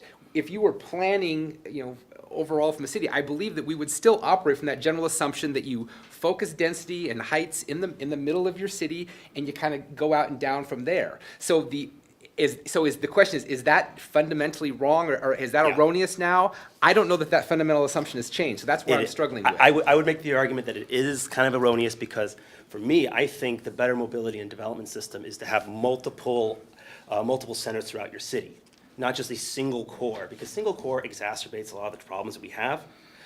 When you're trying to cram in everything into one spot, you increase property prices, you make development more difficult. Having multiple downtowns throughout the city gives development opportunities for more folks. It creates more opportunity to put transit, it creates nodes, it allows us to build in different places, and it allows developers, whether they be public or private, to go other places. I mean, we can't just cordon off. Like, we should be upzoning Everett Mall Way because they have large parcels. We should be upzoning up around the EVCC so we could put more buildings up there. But Alex, we have land that is vacant currently that has our highest density, highest height zoning. Yeah. So I'm not going to Oh, yeah. debate whether or not we should remove certain zoning constraints, but the demand isn't there today to make that happen. And I think that there is a service economy to concentrating in nodes. We just need more of a node here to get that party started. I do agree with that. Like, you know, I used to work in the restaurant industry, like the clustering effect, so I completely understand that. And in the Army, we do surprise, concentration, audacity, and tempo, so the concentration point is there. But at the same time, we also understand targets of opportunity, and I also understand flexibility in the plan. So like, right now, we don't have that. We only have this one place, it all has to be downtown. Or, you know, only downtown or bust. But if we were to find more other places, we could probably be more dynamic. And if we were to leverage public entities, such as the Everett Housing Authority, to change conditions, and in the Army we call this shaping operations, I need to take that hill. I can't take that hill. I'm going to capture that hill over there, put artillery, and then move over there. Like, if we change conditions, we use other non-market mechanisms to change conditions, we then allow for more opportunity. That's why, going back to like, I want to see a complementary. We see it in the other places, public-private partnerships, being able to achieve things that public on its own can't, private on its own can't. So if we work collaboratively to offset problems that we have, or marking conditions that we have, by using non-market forces, we can probably change the dynamic and allow for market to come in other places. Like, we want to look at the Everett Housing Authority as an enabler. Yes, thank you, Commissioner Lark. And I think we need to do some specific collaborative work right now on these amendments. Yes. And so I'd like to ask if, for example, Commissioner Yanosek, you mentioned that you're having difficulty reconciling some criteria. If you could maybe think about which specific criteria you're having difficulty reconciling, and then I'd like to hear from Commissioner Zelinski on what he's proposing, as well as I believe Commissioner Adkins has something that he's proposing as well. Yeah, well, I don't know if I have any particular response as far as an amendment, and I don't necessarily disagree with what Commissioner Lark is saying. I just think that he's describing a world that does not exist right now, and that maybe someday when we all come together and start holding hands, we will get there, and I hope we do. Well, I want to get there. I will say this. I know your vision. We but get that's there not, by doing. Like, but- we do that now. Well, but I just, but Here's my hand, Adam. I guess, but I guess My I'm hand is concerned that here. the criteria are not forward-looking. They're current and backward-looking on the criteria, and Can you give us an example of what you think is current or backward-looking with regard to the criteria? well, just the first one. Have the circumstances related to the subject policy changed sufficiently since the adoption of the plan to justify the change? I think the changes here are the higher heights, going from 10 to 15, for example. I believe, maybe I'm wrong, that the underlying assumption there is that this is not the city center. This is still a predominantly residential neighborhood, and that it was determined back then that, okay, up to 10 stories seems to be the most that makes sense. Also consistent with the third criteria about the proposed policy change promoting a desirable growth pattern, that the desirable growth pattern is generally from the middle out. I don't think that fundamentally that has really changed. Ideally, it seems to me that's what we would do.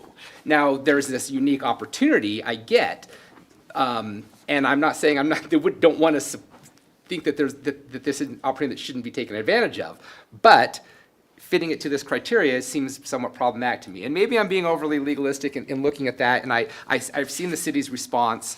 I just can't help but feel that it's playing a little bit fast and loose with the criteria, just because there is so much desire to want to get this project done. And if I could say one other thing, it harkens back to me. I know when the Claire's Place project was built, it was very highly contested. Yeah. And the city council approved, over much objection from the neighborhood, approved a new change to the city code that ostensibly applied to the whole city to get this project built. It got built. I'm a huge supporter. I think it was great. But the next time the second project came along, and it came to this commission, so much opposition. Oh, we're gonna go ahead and we're gonna reverse this from the code and erase it. And I'm concerned that we're just kind of potentially repeating here. We've got one project that we want to get going, which is an admirable project, but are we going to go ahead and find all these criteria are met, get this project done, and then when the next project comes that happens to be on the west side of Broadway, or down in, that all of a sudden we're going to start saying, well, hey, this doesn't fit our Yes. patterns. And that's what concerns me, Absolutely. frankly. I don't like Yes. that track record, and I'm uncomfortable potentially being a part of something like that if the city is not fully behind this 100%. And I'm not seeing maybe kind of what Commissioner Ballard indicated, that where is this commitment to invest, to improve 15th? To add these additional city dollars to make this a successful project. Perhaps we can include a recommendation to the city council that be part of this, their process of whether or not they will approve and what they will approve.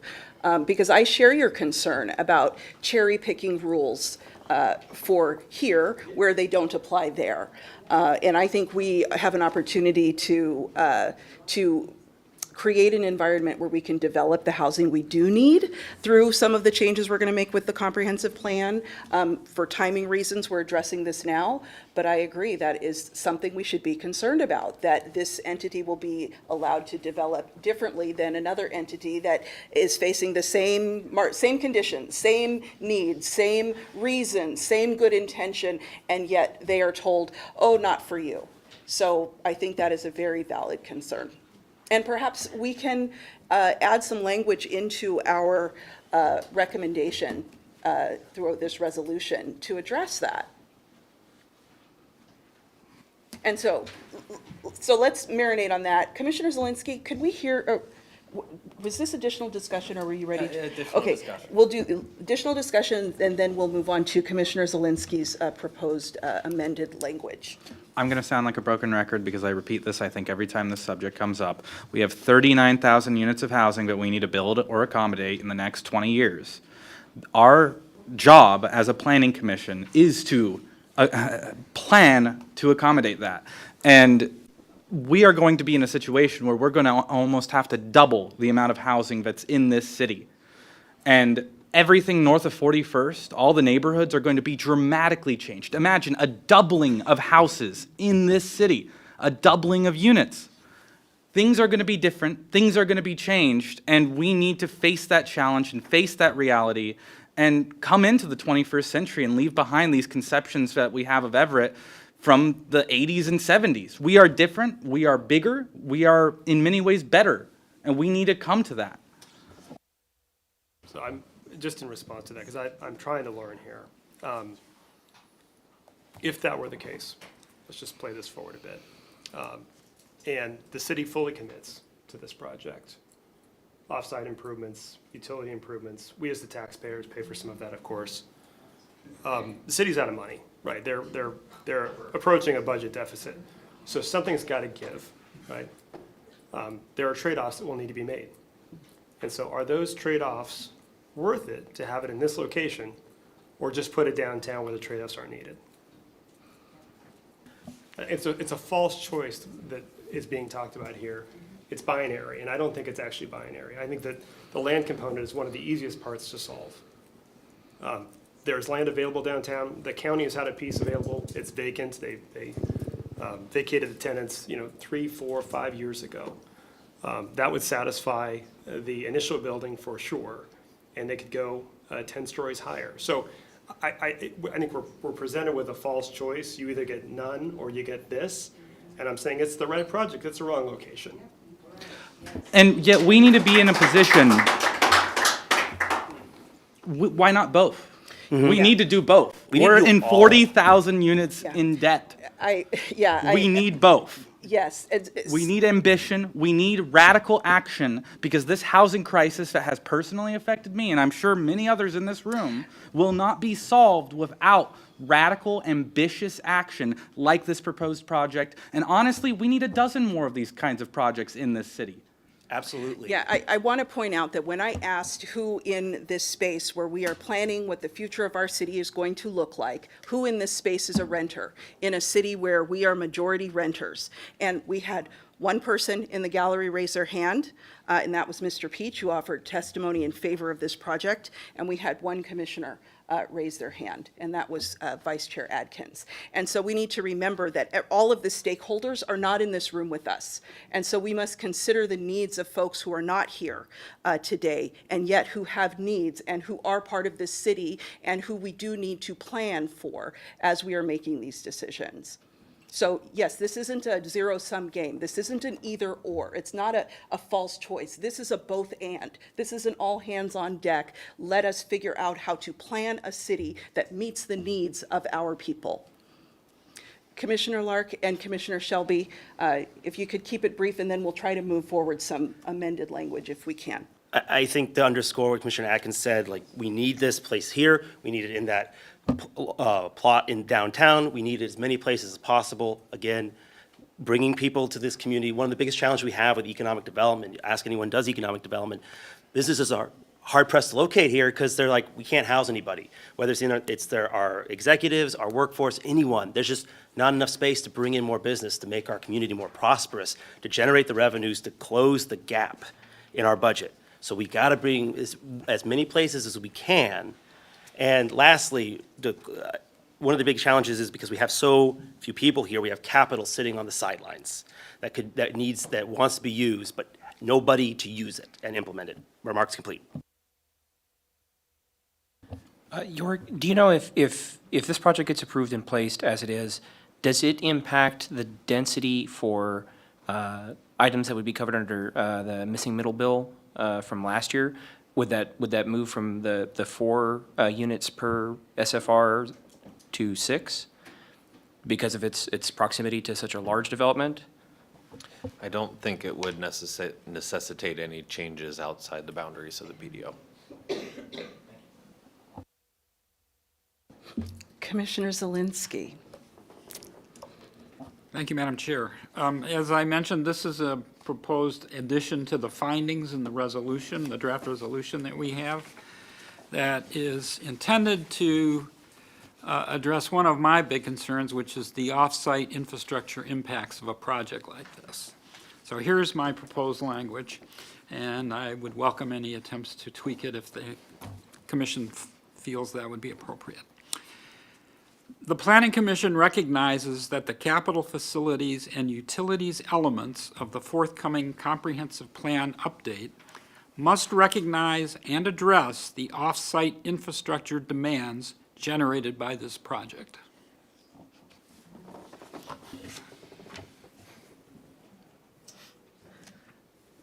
Thoughts?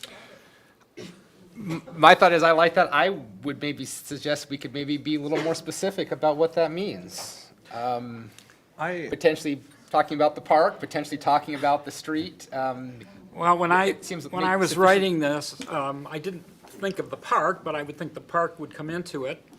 But I was thinking of mainly the streets, the pedestrian routes, potentially intersections at Broadway, potentially the water supply system, because you have to have firefighting for 15-story buildings now, and that the current water supply system may not support that. I don't know if it does or not. I didn't scrutinize the EIS close enough to see whether that was actually covered or not. But this is intended to cover really all of the things that are infrastructure. It would essentially acknowledge or would signal the council that this is a city commitment to support this project with the off-site infrastructure impacts. Commissioner Atkins? Yeah, would you mind a friendly amendment to have the, I guess your amendment, specifically outline the upkeep of Wiggum's Hollow Park? No, you could do that as a such as, for example, and that would be fine. Yes, that would be fine. Commissioner Shelby? Just as an aside on the park, if there are impact fees that the EHA will be paying, is it possible for them in lieu to barter land towards the city at whatever, value would be appropriate? Yes, that's possible. I was going to touch on off-site improvements a little bit, and it does mainly connect to impact fees. So I don't anticipate that there's going to be a change from our normal impact fee rates and assessments to this project. By my math, that's going to add up to a little over $2 million in today's money, today's dollars in park impact fees, and a little over $4.5 million in traffic impact fees. This is paid at building permit issuance, so that would accrue along with each phase of the development slowly over time.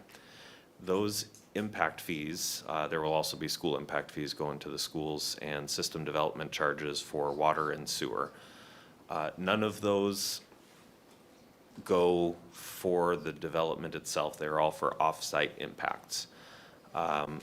In working with Public Works, they have a fund that accumulates dollars from impact fees all over the city, and they use those fees to fund projects at most need in the city.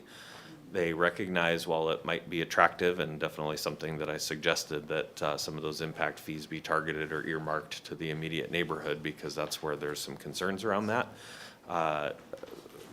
Public Works was not a fan of that approach, and there are two reasons. One, the accounting, no, there's more than two reasons. One is the accounting of it. Two is the need to flow to the highest priority problem in the city. And three is the fact that travel demand occurs sometimes very far away from the development itself. In other words, if there's an intersection at Pacific and Broadway that needs help, it's very likely that residents of the Park District are going to be using that intersection as well, so that travel demand goes throughout the city. There is a project at Wiggum's Hollow Park to replace and expand the playground equipment. That is separate from this project and already programmed. There's and then the comprehensive plan between the park element and the transportation element and the capital facilities and utilities elements are going to be looking at project list prioritization criteria and the like there. System development charges likewise for water and sewer. The development is served, as I understand it, by a functional water pipe and a functional sewer outlet to the site, requiring limited upgrades to directly serve the development. That sewer and water system development charges that would be paid at full freight would go to support system improvements like upgrades to the water treatment plant or trunk lines far away from the development.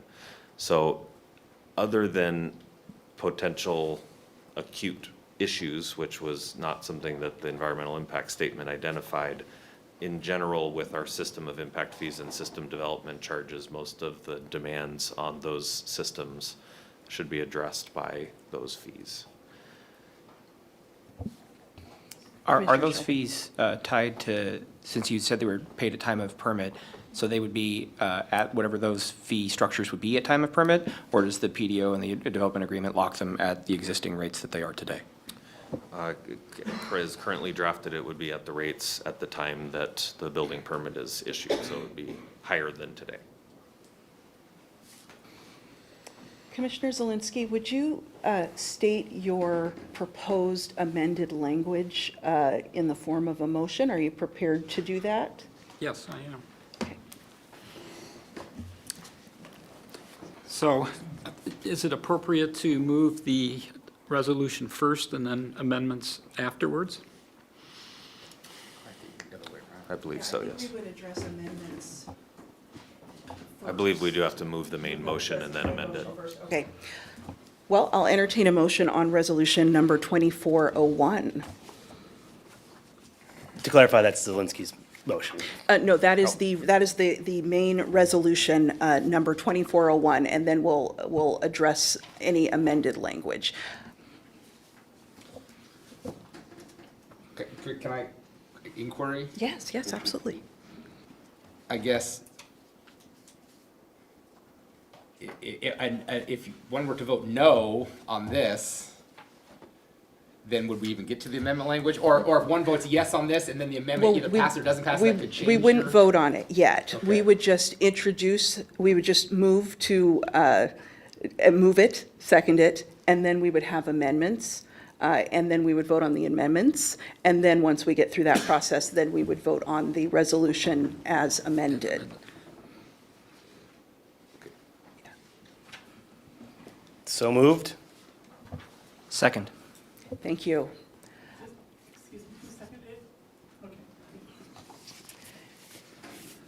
Are you prepared to offer your amendment? Yes. Okay. Chair, sorry, Commissioner Lark, you're an alternate, and we have our full complement today. So I'm just a rabble-rouser then, I guess. Commissioner Rebel-Rouser. Yes. So moved for the resolution 2401. Yes, thank you. And so we would need a second that isn't Commissioner Rabble-Rouser. Sorry. Second. Second. Thank you.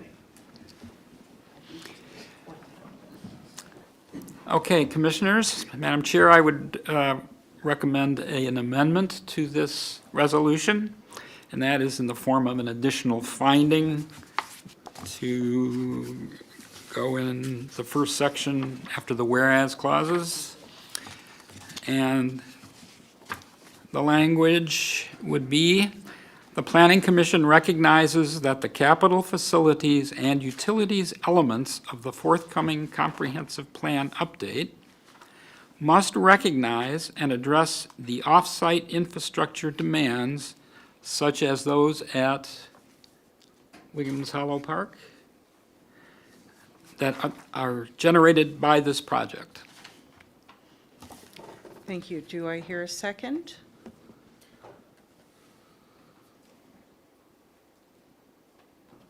Second. Thank you. Discussion on the proposed amended language, Commissioners?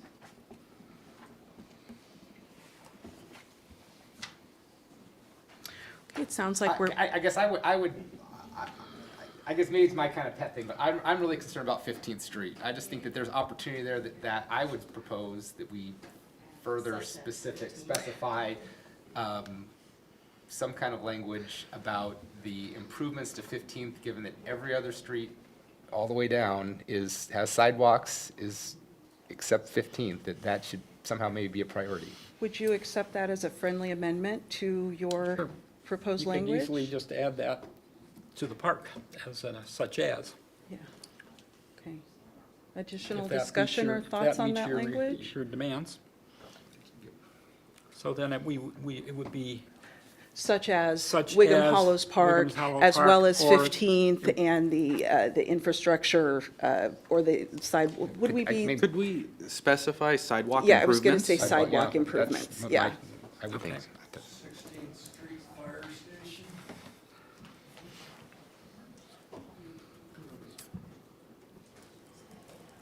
Thoughts on that language, Commissioners? Okay.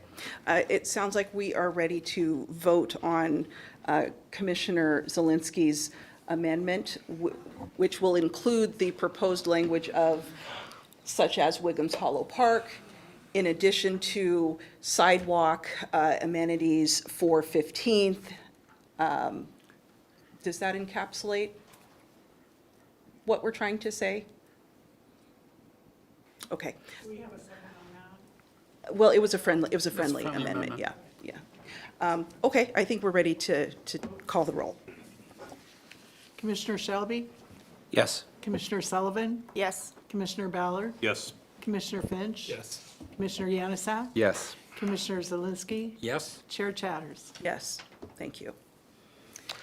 I had another thought. It's similar, I don't know if it doesn't necessarily go to the language here. I'm not quite sure. Maybe ask York. But Commissioner Finch asked earlier, in the proposed building intensity language for the residential multifamily, the proposed language currently says up to 10 stories or 15 stories in a planned development overlay containing area of at least 5 acres. I would propose that language get rid of the reference to 5 acres, to either say, or 15 stories in a planned development overlay, or perhaps just say no limit, if that's where we're going with this stuff. Do we need to have any limits anywhere in the city? But I think at least getting rid of the 5 acres, I think that's extra superfluous, and it can be tightened up.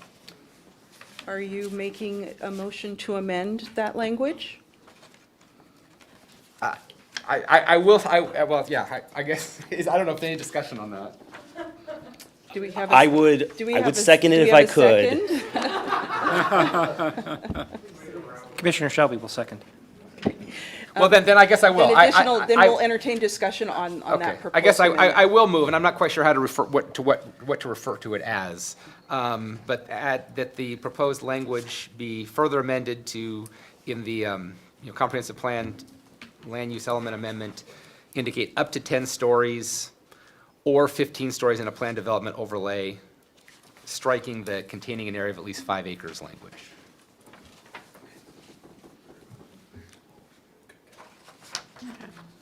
I think that's pretty straightforward. Commissioners, do we need additional discussion on that before we vote on that amendment? Okay, Kathy? Commissioner Shelby, Yes. Commissioner Sullivan, Yes. Commissioner Ballard, Yes. Commissioner Finch. Yes. Commissioner Yanusak, Yes. Commissioner Zelinski, Yes. Chair Chatters. Yes.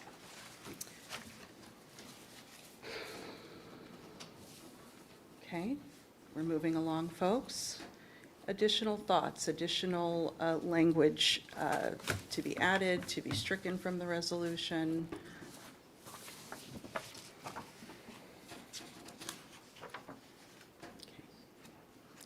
Any additional discussion?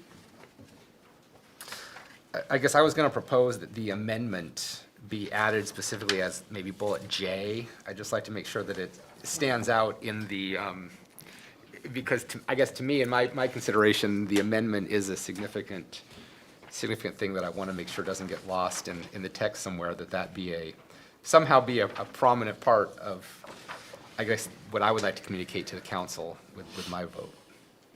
That is where I jotted it down. If you intended somewhere different, then I was mistaken, but if we're on the same page, then that's great, and I will make sure to highlight. I think it's, the resolution has a number of recitals, and I think one that was amended in by the Planning Commission would deserve extra attention, so I'll make sure to highlight that with the council. Okay. Are we ready to vote on the resolution? Any additional discussion? Okay, folks. Kathy. Oh, Commissioner Zelinski, please. Are we, do we need another motion, or are we, we're good to go? I believe we're good to go. We had the resolution motion seconded. We had your amendment motion seconded, as well as the friendly amendments to your amendment. We had Commissioner Yanusak's amendment. And so those would be included in the resolution that we would be voting on. So it would be the resolution plus these amendments. Can I ask a question? Yes. As far as, obviously, we're making a recommendation to the Yes, council. correct. If the yes recommendation would be the text of the resolution. Yes, that is If- correct. If there was a no recommendation, would it just simply be rejection? Would there be a way to also provide some communication to the council with regard to somehow qualifying any potential no recommendation? I don't know if Are there's- you saying a no vote on the resolution as amended? I guess I'm just wondering, if if someone on the council were to vote no, would there be a way to also communicate to the council, explain what that no vote meant, and provide additional context as to why, or I guess additional qualifications to that? Well, certainly if any commissioner chose to, however you vote, if you chose to qualify your vote with comments to the council, certainly all of us could do that, I would think. Regardless of what the vote is, I'm sure that the council would welcome explanations from us that qualify whatever vote it is that we may make. Chair, if the question was if the commission votes, it does not vote to approve this resolution, what happens then?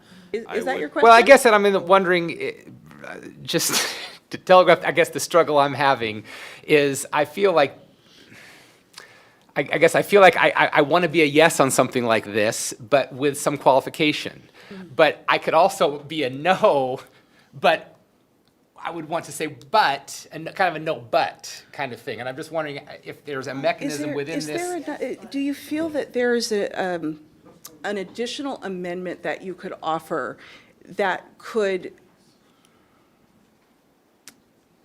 because this is a recommendation, so the amended language is kind of illustrating our concerns in our recommendation. Do you feel that there's an additional amendment that you could offer that would further illustrate concerns that are not already identified through the amended language? Well, I'm not sure that there is. Basically, to me, I would feel comfortable recommending this to the council And I've come a long way personally in this and in my journey, but to me, the component of making sure the city is there and the council's gonna somehow be able to come through with that commitment and make sure that this is in a long-term investment and isn't just a one and done and leaving this high and dry.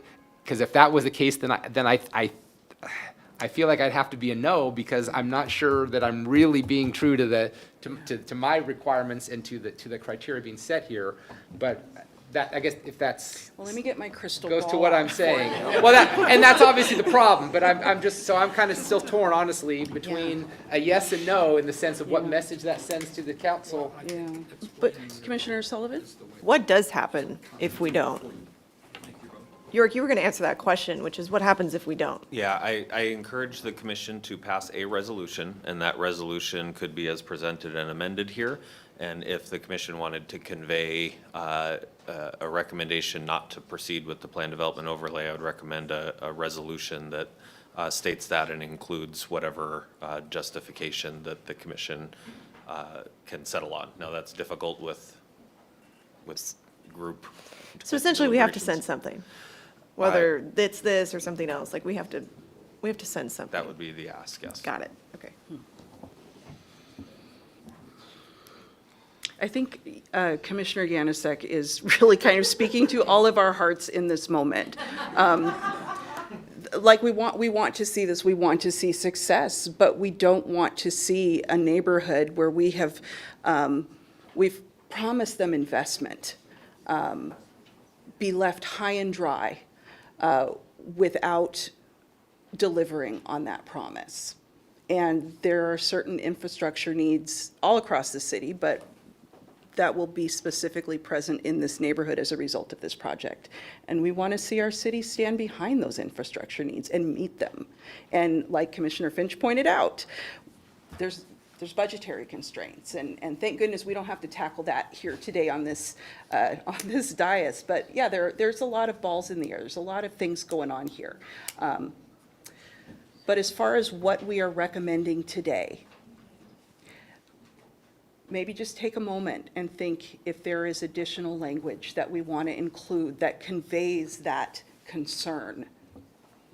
So, for me personally, one of my sticking point, or something that I'm trying to wrestle with, is the number 15 stories. That's what I keep coming back to. Could I say, or we have it say, sure, 15, but like, consider not 15? I mean, literally, like, yes, but also maybe not, if possible. The language is up to, So correct? it's kind of implied. It is, but with the development plan, there is a development plan in Exhibit C that includes 15-story buildings. Because that's So, what that's a want, like, that's a Yes. plan, but it's not been. I think EHA has, It's like a hard has plan. expressed that there is more design work to be done and financed and all of that, and it is possible that the building could shrink. That would be an Everything's amendment possible. to the development agreement and the plan development overlay. That could be a minor amendment if it's considered to not reduce the public benefit and overall be within the right side of the scope of this. You definitely could not increase the height. So I think it is potentially in the realm of a minor amendment to have a building that is currently in the development plan at 15 floors come in at 12 floors, 10 floors, what have you. What's the hospital again? It was 200 feet, but I had a hard time counting windows. Oh, man, don't What, make Try me. to what, stay what on if the we looked at some sort of additional language there, just saying that, assuming it's a yes, that we say, but the commission does still have concerns about the overall scale of this project in this neighborhood, which is why, coming back to Jay, I mean, we could just be that blunt Perhaps and that say. could be a descriptor of J, like include a statement to that effect along with that amended language that adds that item J. Would that help, It could do be you an think? H too. But what? H, Be an I, H. it is late again. It- K. Whatever comes Other out. way, K. Oh, I see what you mean. Okay. Let's keep rolling. Well, I mean, I don't know, I'm not speaking for everybody, but No, I think, my guess is that that's kind of everybody's initial thought, is that as much as it would be great to be able to do this, There's something scary about that number. Well, there's always something scary about something that does not currently exist, that we don't see examples of currently in fair, our city. I would take more 10 than 215 and 26. You know what I mean? Like, give me the same amount of units. Well, and It's that, And it's there- that height thing that I really get stuck on. there are other perspectives on that, the height issue. There are some folks who would like to see more height because reduced height means more sprawl, which has a deep impact on our environment as we push further and further out into our farmlands, into our wetlands. So there are a lot of considerations here, It's folks. tough. Yeah, It it is is very tough. tough. well, I would just say, I don't think my concern is the height per se, it's in that part of the city. Right. The carrying In comparison, capacity of yes. that area and that neighborhood and that part of the city right now, as it exists, I have concerns about that kind of bulk and density. If there, now, that could Right, if it was change, cascaded up. better access, better, then I think that my concerns about that would be less. But I think, to me, I think that's maybe what the concern is, as much as I think this sounds great. I'm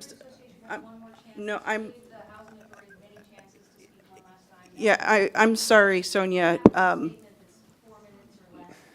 I'm sorry, Sonia, we're in the middle of a vote. We will not be entertaining additional public comment during the vote.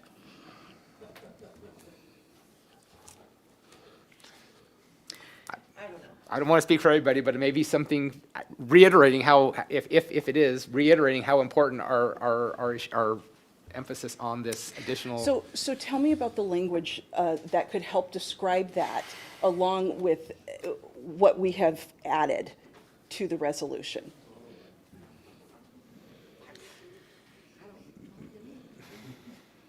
Maybe something along the lines that in making these findings and recommendations, the planning commission specifically does want to indicate that there are concerns about the overall, I don't know if we would call it scale of this project and its impacts on the community, or the impacts on the immediate surroundings, or maybe not that, but, and that this recommendation.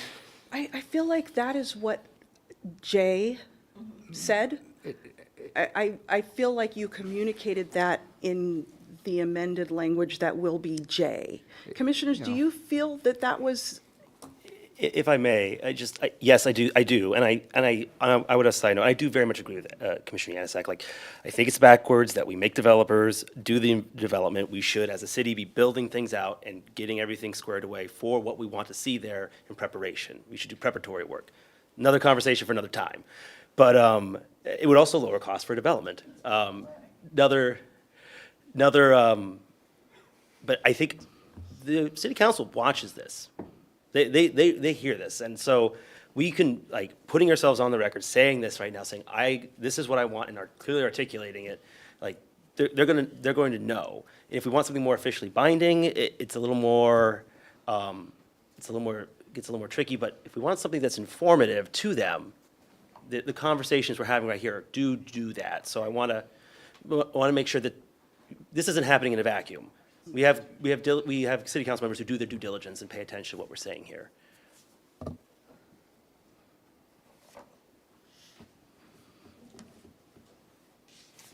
I guess I'm just remembering, this is just a recommendation of the council. This is not the final vote. The council has very hard decisions to make. All of this can happen again at the council and council chambers, and I hope those discussions will and do, and that the people will come out and raise those issues. So I guess yeah. So maybe we don't need any additional language other than our discussions on the record, as well as what we have for Jay, and I think I'm ready to vote. Any additional concerns, commissioners, before we move to a vote of the amended resolution? Okay. Kathy, when you're ready. Commissioner Shelby, Yes. Commissioner Sullivan, Yes. Commissioner Ballard, Yes. Commissioner Finch, no. And I guess I would add that I do not think that the circumstances related to the subject policy have changed sufficiently since the adoption of the plan to justify a change. I do not feel that we meet the criteria. Commissioner Yanusak? I will acknowledge that I think there's a very close call as to the criteria, but I will be voting yes. Commissioner Zelinski? Yes. Chair Chatters? Yes. Okay, motion. And with that, the motion carries to move Resolution 2401 with our recommendations onto the council. We have concluded our business for the evening, and we are adjourned.